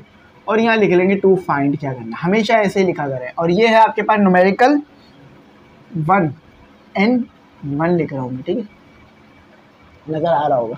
अच्छा, तो कहा जा रहा है कि अ thumb pin is positioned at a distance of, thumb pin को ऐसी पोजीशन पे रखा गया है कि वो ऑप्टिकल सेंटर से 15 सेंटीमीटर दूर है, ठीक है, from a convex mirror of a focal length. और ये जो कॉन्वेक्स मिरर है इसकी फोकल लेंथ आपके पास है 20 सेंटीमीटर। अब देखो इसने मुझे कह दिया है कॉन्वेक्स मिरर, तो याद रखना कॉन्वेक्स मिरर में फोकल लेंथ नेगेटिव होती है और कनकेव मिरर में focal length positive. Convex lens में फोकल लेंथ पॉजिटिव होती है, कनकेव लेंस में फोकल लेंथ नेगेटिव। ये याद रखना, बस इतना याद रख लो कि कॉन्वेक्स मिरर में फोकल लेंथ नेगेटिव आती है, तो मुझे नेगेटिव साइन लेना पड़ेगा। अच्छा, उसके बाद कहते हैं कि determine the position of the nature of the image. क्यों पता करो, क्यों तो पता कर लेंगे, लेकिन साथ ही साथ नेचर भी पता करनी है। नेचर से क्या मुराद है, इमेज वर्चुअल है या रियल है, ये होती है nature. Solution formula convex mirror और कॉन्केव मिरर के लिए सेम रहता है, 1/f is equal to 1/p plus 1/q। अब देखो अगर सिर्फ फार्मूले से कॉन्वेक्स मिरर डिफाइन करोगे ना तो यहाँ नेगेटिव आना चाहिए, लेकिन मैंने यहाँ पर नेगेटिव ले लिया है तो मैं यहाँ नेगेटिव नहीं लूँगा। चाहे तो फॉर्मूले में नेगेटिव ले लो कॉन्वेक्स मिरर के, या चाहे तो यहाँ ले लो, ठीक है, दो नेगेटिव नहीं ले लेना, तो मैंने यहाँ नेगेटिव ले लिया। तो 1/20 माइनस 1/p कितना दिया हुआ है। अच्छा, ये डिस्टेंस जो है ना इसे p कहेंगे, ऑब्जेक्ट का जो डिस्टेंस होता है उसे हम p कहते हैं, ठीक है, जो यहाँ पे लिखा हुआ है। तो 15 सेंटीमीटर प्लस 1/q, इसको उधर ले जाओ 1/15 को, तो ये क्या हो जाएगा, माइनस का 1/20 माइनस का 1/50, ये माइनस इधर उठ कर आ जाएगा 1/p। कैलकुलेटर की मदद से कैलकुलेट कर लो, या चाहे तो एलसीएम ले लो। कैसे कि -15 minus 20 divided bye 20 multiply bye 50, 300, ठीक है। ये मैं डायरेक्ट नहीं कर रहा हूँ, ये मैं इसीलिए किया है मैंने, 1/q को पहले लिख दो। अच्छा, -50 डिवाइडेड बाय -20 डिवाइडेड बाय 300, तो आपके पास आ रहा है -7/60। अब कैसे आ रहा है -7/60 समझ लो। देखो -50 -20 कितना हो जाएगा, -15 -20 कितना हो जाएगा, 35। 35 को जब डिवाइड कराओगे आप 300 से तो आपके पास आता है 7/6। अच्छा अब इनको रेसिप्रोकल कर दो, ठीक है। Q को उधर ले जाओ, 60 को इधर ले आओ। 60 को मैं इधर ले आया, 1 से मल्टीप्लाई करा दिया, और फिर 7 जो है वहाँ पर ऊपर था, नीचे आ गया, और Q ऊपर चला गया, ठीक है।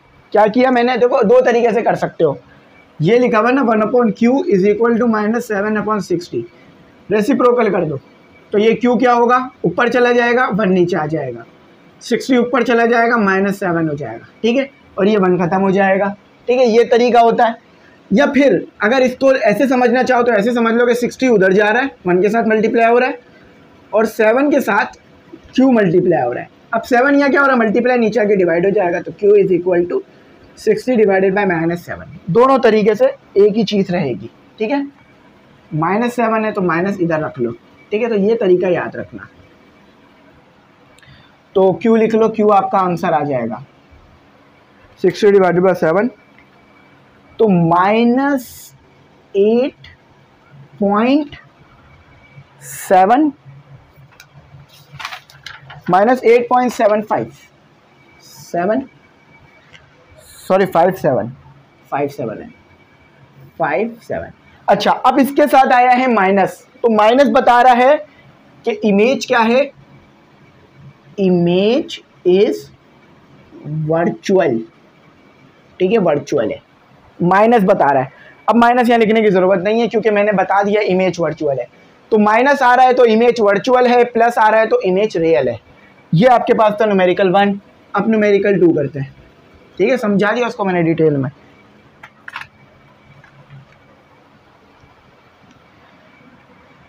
अभी इसका स्क्रीनशॉट ले लेना, मैं दो न्यूमेरिकल करा के साइड में हो जाऊंगा, ठीक है। तो यहाँ लिखा हुआ है कि an image of a spaceman appears to be 25 centimetre. Image appear हो रही है, गिवन डेटा टू फाइंड। तो 3 न्यूमेरिकल हो सकते हैं, इसको भी 2 हिस्सों में डिवाइड कर दो, लेकिन एक ही कर लेते हैं। तो इमेज है तो क्या लिखेंगे, Q is equal to 11 centimetre, 5 भी है। अच्छा यहाँ यूनिट लिखना नहीं भूलिएगा वरना 1 नंबर कट सकता है। अच्छा आगे कहा जा रहा है कि behind a concave mirror, concave mirror में जब भी इमेज बनती है वो वर्चुअल बनती है, तो इसके साथ नेगेटिव आएगा, ठीक है, इसके साथ नेगेटिव आएगा। With a focal length of behind, हाँ सही है। अच्छा फोकल लेंथ कितनी है, फोकल लेंथ आपके पास है 13.5 सेंटीमीटर। अब देखो कनकेव मिरर है, मैंने अभी बताया था कनकेव मिरर में आपके पास फोकल लेंथ पॉजिटिव रहती है, तो ये पॉजिटिव आएगी। फाइंड क्या करना होगा, ऑब्जेक्ट का ही डिस्टेंस पता करना होगा। Find the spaceman object, find the spaceman distance from the mirror. तो स्पेसमैन का कितना डिस्टेंस है मिरर से, ये पता करो P।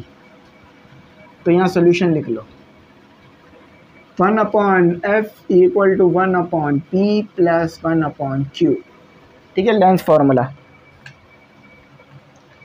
1/f कितना दे दिया आपको 13.5, 1/p आपने पता करना है, q कितना दे दिया 1/q आपको दे दिया है माइनस का 11.5। ये वाला माइनस इस वाले प्लस के साथ मल्टीप्लाई हो जाएगा, तो ये हो जाएगा 13.5 इक्वल टू 1/p माइनस 1/11.5। ये यहाँ मल्टीप्लाई हो रहा है, वहाँ जाके ये यहाँ माइनस हो रहा है, वहाँ जाके प्लस हो जाएगा। डायरेक्ट भी कैलकुलेटर से कर सकते हैं, लेकिन यहाँ डायरेक्ट करने की ज़रूरत नहीं है, सॉल्व करेंगे, ठीक है। इन दोनों का एलसीएम ले लेते हैं, तो ये हो गया 11.5 प्लस 13.5 मल्टीप्लाई कर दो, 13.5 multiply by 11.5, 155.25 equal to 1/p। Notes में भी ऐसे ही सॉल्व मिलेगा, ठीक है। तो इन दोनों को इसको पूरे को सॉल्व कर दो, 11.5 प्लस 35.5 डिवाइडेड बाय 155.25, तो आपके पास आ रहा है 100। अच्छा इधर कोशिश करना डिनोमिनेटर में ही रखो क्योंकि आपको रेसिप्रोकल करना है। अब इसको कर दो रेसिप्रोकल, अब इसको कर दो रेसिप्रोकल। तो रेसिप्रोकल करोगे तो क्या हो जाएगा, p ऊपर आ जाएगा और उसके नीचे 1 आ जाएगा और 6 2 1 ऊपर आ जाएगा, क्योंकि आपने p निकालना 1/p नहीं 100 नीचे आ जाएगा। अब नीचे p लिखा, नीचे 1 लिखा हो, लिखने की ज़रूरत नहीं होती। 6 2 1 डिवाइडेड बाय 100, तो आंसर आ रहा है 6.21 सेंटीमीटर। ये आपका आंसर है और मैच कर लेते हैं। बिल्कुल एक्यूरेट आंसर आया है, बिल्कुल एक्यूरेट। ठीक है, चलो मैं साइड हो जाता हूँ, इन दोनों का आप ले लो स्क्रीनशॉट। ठीक है, इतनी देर में हो जाएगा। और फिर अब करते हैं न्यूमेरिकल नंबर 3 और 4। ठीक है, चलो इसको रिमूव कर देता हूँ। ये आसान थे, सिर्फ इसमें ये बताना था कि ऑब्जेक्ट डिस्टेंस इमेज डिस्टेंस बताना था, दोनों न्यूमेरिकल्स में। इसमें वर्चुअल तो नहीं बनी इमेज, आपके पास रियल बनी, ऑब्जेक्ट आपके पास रियल है। ठीक है, ऑब्जेक्ट रियल है, इमेज वर्चुअल की।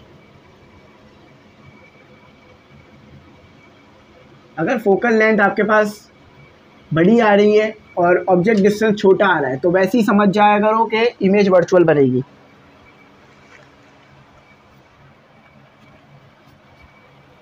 अच्छा, अब आपने करना है,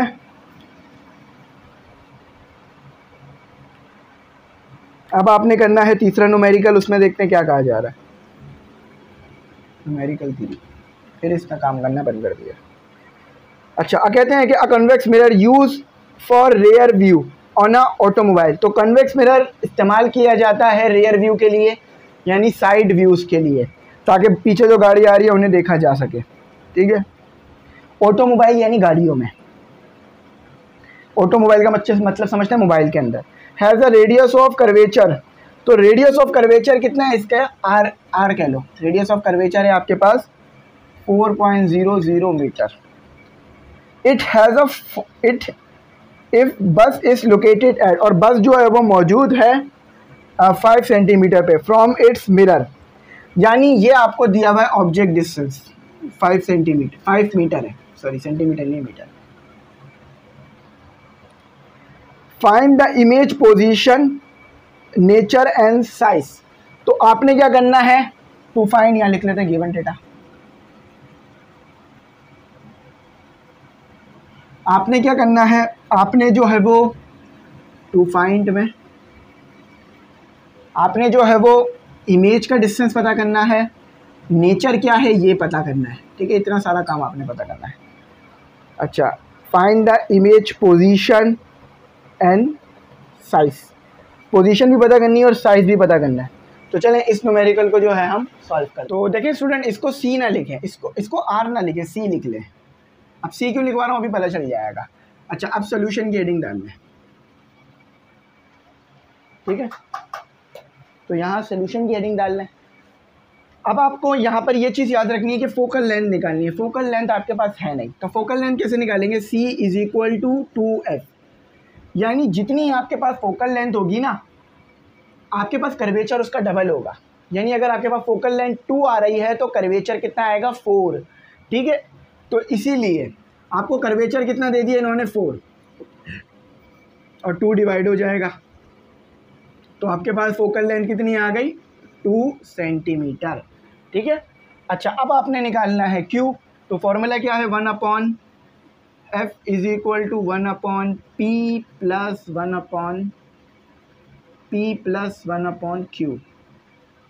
अच्छा, अभी इन्होंने लेंस कौन सा बोला था कॉन्वेक्स मिरर है। तो कॉन्वेक्स मिरर होने की वजह से फोकल लेंथ नेगेटिव में रखनी पड़ेगी। ठीक है, कॉन्वेक्स मिरर है, तो 1/2 = p कितना है आपके पास, 5 और 1/q। तो वह उसको उधर ले जाइए, 1/q हो जाएगा, -1/2, ये माइनस यहाँ है, यहाँ आ जाएगा। ठीक है, और ये प्लस का था 1/5, वहाँ जाके माइनस का हो जाएगा 1/5। अच्छा, अब इसका एलसीएम ले लीजिए, इधर करना पड़ेगा ऐसे थोड़ा सा, क्योंकि इसमें तो एक दो चीज़ें और भी निकालनी है। इसका एलसीएम ले लीजिए, 1/2 -5 -2/10। ठीक है, तो आपके पास कितना आ रहा है, -7/10। ठीक है, अब दोनों एक टेबल पे नहीं आते तो इन्हें डिवाइड करा दीजिए सिंपल कैलकुलेटर की मदद से। ठीक है, तो 7 को डिवाइड करा दीजिए आप, 7 डिवाइडेड बाय 10, तो ये आपके पास कितना आ रहा है। अच्छा, इसको क्या करना होगा, मैं रेसिप्रोकल करना होगा क्योंकि मुझे क्यों निकालना है। तो क्या हो गया, 10/7, तो 10 डिवाइडेड बाय 7 आपके पास कितना आ रहा है, -1.428 सेंटीमीटर। ये आंसर है। बुक से मैच करते हैं इसे, तो बुक से तो मैच कर रहा है, बिल्कुल मैच कर रहा है। अच्छा, अब आपने देखो माइनस आ रही है तो क्या है, इमेज जो है वो, इमेज इज वर्चुअल, VIRTUAL। ठीक है, इमेज वर्चुअल हो गई। क्यों वर्चुअल हो गई, क्योंकि आपके पास नेगेटिव में आया, पॉजिटिव आता तो ये वर्चुअल नहीं होती। ठीक है, इमेज क्या है आपके पास, वर्चुअल है। अब यहाँ साइज़ की भी बात की थी, तो साइज़ निकालने के लिए क्या मैग्नीफिकेशन का फॉर्मूला लगता है, मैंने बताया था HI/HO होता है, लेकिन इसको आप ऐसे भी लिख सकते हो कि इमेज डिस्टेंस और ऑब्जेक्ट डिस्टेंस। ठीक है, मैंने ये फार्मूला पढ़ाते वक्त बताया था। तो यहाँ पे माइनस लेने की ज़रूरत नहीं होती है, यहाँ पे पॉजिटिव। ये माइनस सिर्फ ये बताता है आकर के इमेज जो है वर्चुअल है या रियल है। ठीक है, और यहाँ 5, याद रखना कि 5.0000 जितने भी ज़ीरो लगा लो 5 के बराबर ही रहता है। ठीक है, तो 1.428 divided by 5, the answer is 0.285। ये रेशो है तो इसलिए इसका कोई यूनिट नहीं आता। तो ये बिल्कुल ठीक आ गया हमारा आंसर, हमने बिल्कुल ठीक चीज़ें यहाँ पे डिफ़ाइन कर ली हैं। तो इसका स्क्रीनशॉट ले लो, इसको रिमूव करता हूँ और क्वेश्चन 4 करते हैं। ठीक है, मेरे पास इसके सॉल्यूशंस मौजूद हैं, लेकिन फिर वो सॉल्यूशंस देने से आपको कोई फ़ायदा नहीं होगा, क्योंकि आपको समझ ही नहीं आएगा लॉजिक क्या है इसके पीछे का। तो लॉजिक भी तो समझाना है, इसीलिए इसमें यहाँ पर न्यूमेरिकल खुद ही करा रहा हूँ। ठीक है, मैं चाहता तो बोलता ये सोल्यूशन से आप लोग कर लीजिएगा, तो एक न्यूमेरिकल भी टाइम लेता है, न्यूमेरिकल बहुत इंपॉर्टेंट होते हैं, इसको हमेशा ही करा करें। अच्छा, अब आ जाते हैं अगले की तरफ। बहुत ज़्यादा न्यूमेरिकल दे दिए इन्होंने इसमें। न्यूमेरिकल नंबर 4 कहते हैं कि the object place 25 centimetre away from a converging lens. तो अब यहाँ लेंस का लफ्ज़ इस्तेमाल हुआ है और साथ ही साथ उसने कहा है कन्वर्जिंग लेंस। तो कन्वर्जिंग लेंस कौन सा होता है, कॉन्वेक्स लेंस, जो कि लाइट को एक तरफ कन्वर्ज कर रहा होता है। ठीक है, एक तरफ फोकस कराता है। गिवन डेटा लिख लो और फिर 2 फाइंड लिख लेना। तो कन्वर्जिंग लेंस है और ऑप्टिकल सेंटर से एक ऑब्जेक्ट रखा हुआ है, कितना दूर, 15 सेंटीमीटर। अच्छा, फोकल लेंथ इधर आ गई आपके पास 10 सेंटीमीटर। अब फोकल लेंथ पॉजिटिव में रखेंगे, क्यों, क्योंकि लेंस कहा है, मिरर नहीं कहा। ठीक है, अभी मैंने थोड़ी देर पहले बताई थी। अच्छा, बहुत सारी चीज़ें पता करने के लिए दे दी हैं। कहते हैं determine the position of the image, position पता कर लो इमेज की, साथ ही साथ उसकी नेचर भी पता कर लो और उसकी साइज़ भी पता कर लो। साइज़ के लिए m इस्तेमाल होगा। तो सॉल्यूशन लिखते हैं। तो फॉर्मूला क्या आता है, 1/f = 1/p + 1/q। ठीक है, तो f कितना दिया हुआ है, 1/10, p कितना दिया हुआ है, 1/15, और q कितना दिया हुआ है, यही है। इसको q को इधर ले आओ, सॉरी q को उधर ही रखो, f को इधर ले आओ, 1/15 को इधर ले आओ, तो ये नेगेटिव का हो गया। मैं देख लेता हूँ कि नज़र आ रहा है आप लोगों को या नहीं आ रहा। जी व्यूएबल है, नज़र आ रहा है, क्योंकि मैं छोटा करके यूँ लिख रहा हूँ क्योंकि ज़्यादा जगह ना ले। उधर दूसरा हम कुछ कर दूँगा, इधर इसका दूसरा पार्ट कर लेंगे, इसका दूसरा हिस्सा कर लेंगे। तो इन दोनों में एलसीएम ले लो, 1/10 - 1/15, तो 1/q = 15 - 10 डिवाइडेड बाय, दोनों को मल्टीप्लाई करा दो, 10 और 15 को 10 मल्टीप्लाई बाय 15 आपके पास आएगा 15, 150, ठीक, 150 रुपया। ये हो गया 5 पॉजिटिव में। पॉजिटिव में क्यों आ रहा है? क्योंकि आपके पास 10 के साथ छोटी साइन है, इसलिए वो पॉजिटिव आ रहा है। 5 डिवाइडेड बाय, तो 1/30 आ रहा है। अच्छा, अब इन दोनों को रेसिप्रोकल करोगे तो क्यू ऊपर आ जाएगा, 1 नीचे आ जाएगा, 30 के नीचे भी 1 आ जाएगा। तो अब 1 दोनों के नीचे लिखने की ज़रूरत नहीं है, 1 नीचे होता है तो नहीं लिखते। तो ये आ रहा है आपके पास इतना, ठीक है, 30 सेंटीमीटर।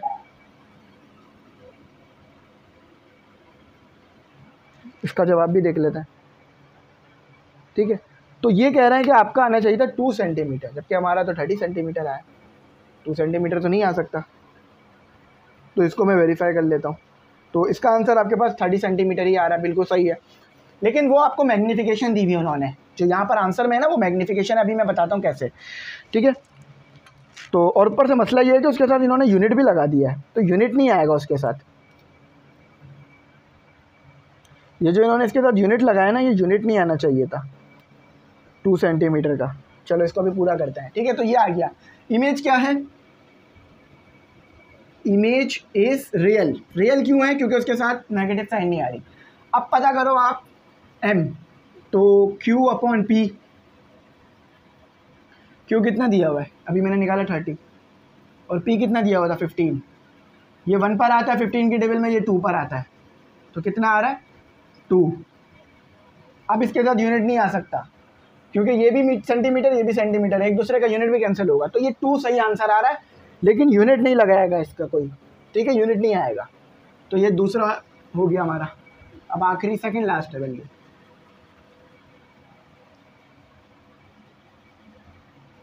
थोड़ा बेहतर ट्राई।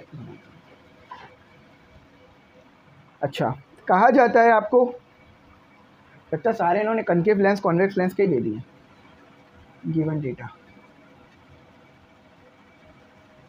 और इसका एक काम करो, 2 हिस्सों में बल्कि छोड़ें, टू फाइन, एक और कर लेंगे मसलन।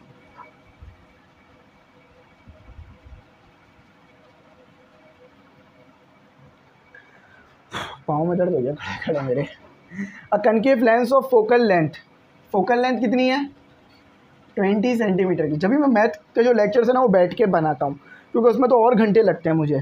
From an image, focal length इतनी आ गई, इमेज कितनी आ गई?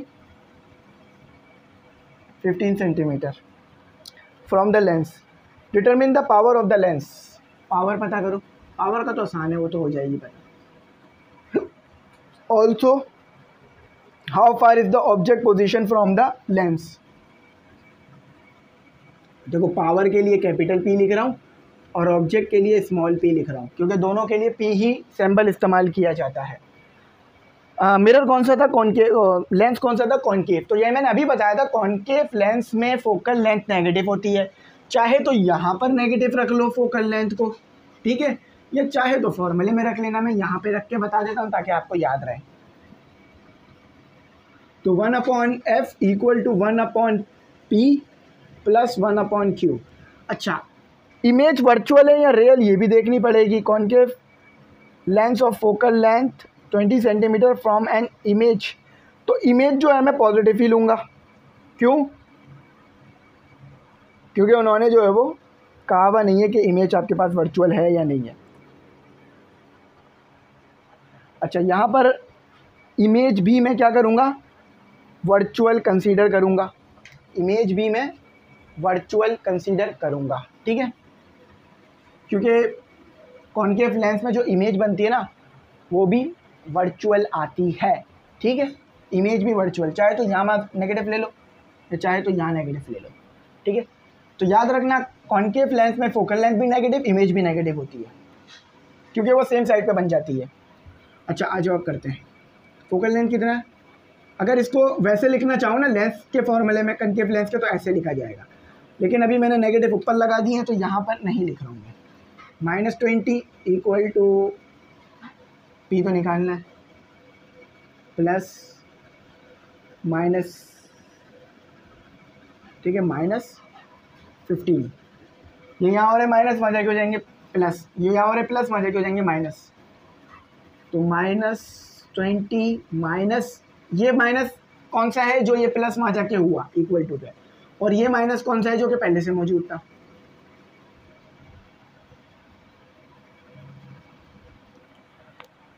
माइनस माइनस प्लस हो गया, 1/p equal to -20 minus minus plus 50 1/p। ठीक है, तो -15 plus 20 divided by 15 multiply by 20 multiply by 15 300। तो दोनों को माइनस कर दो, यहाँ बच जाएगा 5 डिवाइड कर दो 30 से, तो कितना हो जाएगा 300 से, तो 1/60 आ रहा है आपके पास। ठीक है, तो इसे कर लेते हैं। अच्छा, अब इसको रेसिप्रोकल कर देते हैं, तो p/1 60/1। ठीक है, तो 1 नीचे हो तो लिखने की ज़रूरत नहीं होती। तो आपके पास जो ऑब्जेक्ट डिस्टेंस आ रहा है वो आ रहा है इतना। ठीक है, इसको मैच कर लेते हैं। अच्छा, यहाँ पर तो कुछ और आंसर दिया हुआ है, तो वो आपको क्या दिया हुआ है इन्होंने, power of the lens. Power of the lens का फॉर्मूला क्या है, 1/f। f हमेशा मीटर में रखते हो और पॉजिटिव में रखते हो, f हमेशा मीटर में रखते हो और पॉजिटिव में रखते हो। तो f को जो है मैंने डिवाइड कराना पड़ेगा 20 को 100 से। अच्छा, पावर ऑफ द लेंस में आपको माइनस में रखने की ज़रूरत नहीं है, ये सिर्फ लेंसेज के इमेज डिस्टेंस, ऑब्जेक्ट डिस्टेंस और फोकल लेंथ निकालने के लिए रखी जाती है, नेगेटिव। तो 20 डिवाइडेड बाय 100, तो आ रहा है आपके पास f जो आ रहा है वो आ रहा है 1/5। अगर इसको पॉइंट्स में देखोगे तो 0.1 आ रहा है। तो ये जो f आया है यहाँ पुट करो और मीटर में रखना हमेशा। तो जब भी मैं मीटर में लेके गया उसे 0.2, तो ये p आ जाएगा आपका। अच्छा, वहाँ पर ऑब्जेक्ट जो था वो रियल था। ठीक है, determine the power of the lens, also how far the object position from the lens. ठीक है, ऑब्जेक्ट तो आ गया 1 डिवाइडेड बाय 0.2, तो आपके पास आ रहा है 5 आपके पास क्या आ रहा है, मीटर। लेकिन मैंने क्या करा था, 5 मीटर क्यों आ रहा है, क्योंकि मैंने इसे सेंटीमीटर में नहीं रखा, मीटर में रख दिया था, तो इसीलिए आ रहा था ये आपका 5 मीटर। अब अगर आप इसे जो है वो क्या करोगे, जो मीटर में आ रहा है इसको डिवाइड करा दोगे तो ये सेंटीमीटर में चला जाएगा। ठीक है, हाँ देखिए, मैं थोड़ा सा बता दूं कि बुक में आंसर में प्रॉब्लम है। अब वो बुक में आंसर में क्या प्रॉब्लम है कि उन्होंने लिखा हुआ 0.05 सेंटीमीटर, जबकि वो होना चाहिए था मीटर। वो सेंटीमीटर नहीं बनेगा, वो मीटर बनेगा, तो वहाँ पर थोड़ी सी गलती है। तो ये जो हमारा 5 मीटर आ रहा है ना, ये ठीक है। क्यों, क्योंकि जब भी हम लेंस फॉर्मूले में पुट करते हैं, हमें पीछे भी कहा था, उन्होंने क्या कहा था कि आप इसे सेंटीमीटर में नहीं पुट कर सकते, मीटर में पुट करिएगा। तो आपको पता है जब सेंटीमीटर से मीटर में जाते हैं तो हमें जो है वो 100 से डिवाइड कराना पड़ता है, क्योंकि 100 सेंटीमीटर जो है वो 1 मीटर के बराबर होता है। ठीक है, 1 मीटर के बराबर होता है आपके पास। तो अभी आपको सेंटीमीटर में चीज़ दी हुई है, तो आप उधर लेके जाएंगे, 100 को डिवाइड कराएंगे, यानी 1 metre equal to 1 divided by 100 metre. तो यहाँ पर आप मल्टीप्लाई करा दें 20, यहाँ पर आप 20 मल्टीप्लाई कराएं तो 20 सेंटीमीटर कितने के बराबर आता है, 0.2 मीटर के। बिल्कुल सही लिखा है हमने, तो हमने बिल्कुल सही किया है। उन्होंने जो है वो यूनिट कन्वर्जन में प्रॉब्लम की हुई है, तो वो अगर यूनिट कन्वर्जन ठीक कर लेंगे तो इसका आंसर ठीक आ रहा होगा। तो ये बिल्कुल ठीक है, चाहे तो नेगेटिव लगाना चाहो तो लगा दो। ठीक है, नेगेटिव लगाना चाहो तो लगा दो। आई होप समझ में आ गया हो। बाकी हमारा ऑब्जेक्ट डिस्टेंस बिल्कुल ठीक आया था। अब आखिरी न्यूमेरिकल ले गया है, उसको भी कर लेते हैं। इसका स्क्रीनशॉट ले लो, मैं साइड में हो गया।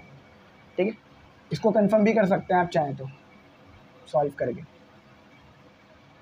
इसके साथ अगर आप डिवाइड करा देंगे ना एक और टाइम 100 को, तो बिल्कुल बुक वाला आंसर आ जाएगा। लेकिन ये हमने सही किया, मैंने इसका लॉजिक भी दे दिया आपको, पीछे हमें वर्डिंग भी लिख के दी हुई थी इसी चीज़ की। हाँ, कहते हैं कि द एंगल ऑफ इंसिडेंट, ये वही एंगल ऑफ इंसिडेंट वाला यहाँ भी आ गया। तो ये सबसे इम्पॉर्टेंट न्यूमेरिकल है, याद रखना ही आएगा। कहते हैं the angle of incident for a ray of light from air to water is angle of incident यानी आई की बात कर रहा है, 40 है। If the ray travel through the water with a refractive index of, refractive index है आपके पास इतना 1.33, इसका कोई यूनिट नहीं होता। Calculate the angle of refraction. अच्छा, सबसे पहले तो ये समझना होगा हमें कि जो हमारे पास लाइट है वो रेयर मीडियम से डेंसर में गई है या डेंसर से रेयर में आई है। जब भी हम फॉर्मूला लिख सकेंगे तो लिखा हुआ है the angle of incident for a ray of light from air to water, air से वाटर में गई है। अभी मैंने बताया था जब भी लाइट एयर रेयर मीडियम यानी जहाँ पर वॉल्यूम ज़्यादा हो पार्टिकल्स कम हो, तो एयर एक रेयर मीडियम है, उसमें पार्टिकल्स कम होते हैं और वाटर में ज़्यादा होते हैं क्योंकि वाटर एक लिक्विड है। आवाज़ मेरी थोड़ी सी बैठ गई है, कोशिश करिएगा समझने की। तो अभी मेरे पास लाइट क्या है, एयर से वाटर में आई है, तो फॉर्मूला क्या बनेगा, angle of incident divided by angle of sine angle of incident divided by sine angle of reflection. तो क्योंकि मेरे पास लाइट रेयर मीडियम से डेंसर में जा रही है, sine incident I divided by sine incident R, ठीक है, और मुझे निकालना भी यही है, तो इसको उधर ले जाता हूँ। साइन इंसिडेंट आर को उधर ले जाऊंगा तो साइन इंसिडेंट आई से आगे डिवाइड हो जाएगा, एन से डिवाइड हो जाएगा, ठीक है। अब वैल्यूज पुट कर देते हैं, आंसर आ जाएगा। तो कितना है मेरे पास, साइन 40 और 1.33। पहले साइन 40 निकाल लो कैलकुलेटर की मदद से, और कैलकुलेटर को हमेशा डिग्री में रखना, रेडियन में नहीं रखना। साइन ये भी डिग्री में है, साइन 40। ट्रिग्नोमेट्री सिखाऊंगा तो डिग्री और रेडियन में कैलकुलेटर को ले जाना भी सिखा दूंगा। 0.642 डिवाइडेड बाय 1.33। अच्छा, ये हो गया। अब दोनों को भी डिवाइड करा तो 0.642 डिवाइडेड बाय 1.33, आंसर आ रहा है 0.482। आर मांगा था तो इन्वर्स कर दो साइन को उधर ले जाकर, एंगल मांगा है आपसे, पूरा साइन नहीं मांगा, तो ये इन्वर्स हो गया 0.482। अच्छा, शिफ्ट दबाकर साइन दबाओ, 0.482 28 आ रहा है और बिल्कुल सही आया 28.8। तो देखा, लॉजिक लगा के किया तो कैसा सही आया, ये आंसर है। इसको उतार लेना। आई होप मेरी बात समझ में आ गई होगी। इतनी मेहनत जो मैंने की, इतना लेक्चर रिकॉर्ड किया आप लोगों के लिए, आपको ये समझ में आया होगा। ग्रुप का बता देता हूँ, कहाँ बताऊँ, यहाँ बता देता हूँ कि देखो ग्रुप की फ़ीस 1500 है। ऐड हो जाना, वहाँ पर आपको तमाम लेक्चर्स, तमाम चीज़ें, नोट्स वोट्स तमाम फ्री मिलेंगे, तमाम मटेरियल प्रोवाइड करूँगा, नोट्स तमाम सब्जेक्ट के दूंगा, लेक्चर मैथ फिज़िक्स और इंग्लिश के मिलेंगे, लेकिन नोट्स तमाम सब्जेक्ट के मिलेंगे। कुछ नहीं समझ में आ रहा हो पूछ लेना, मैं इंशाल्लाह गाइड कर दूंगा। ये पूरा इसका आंसर है जो मैंने आपको डिटेल में कराया। Thanks for watching. अल्लाह हाफिज़। अपनी कीमती दुआओं में ज़रूर याद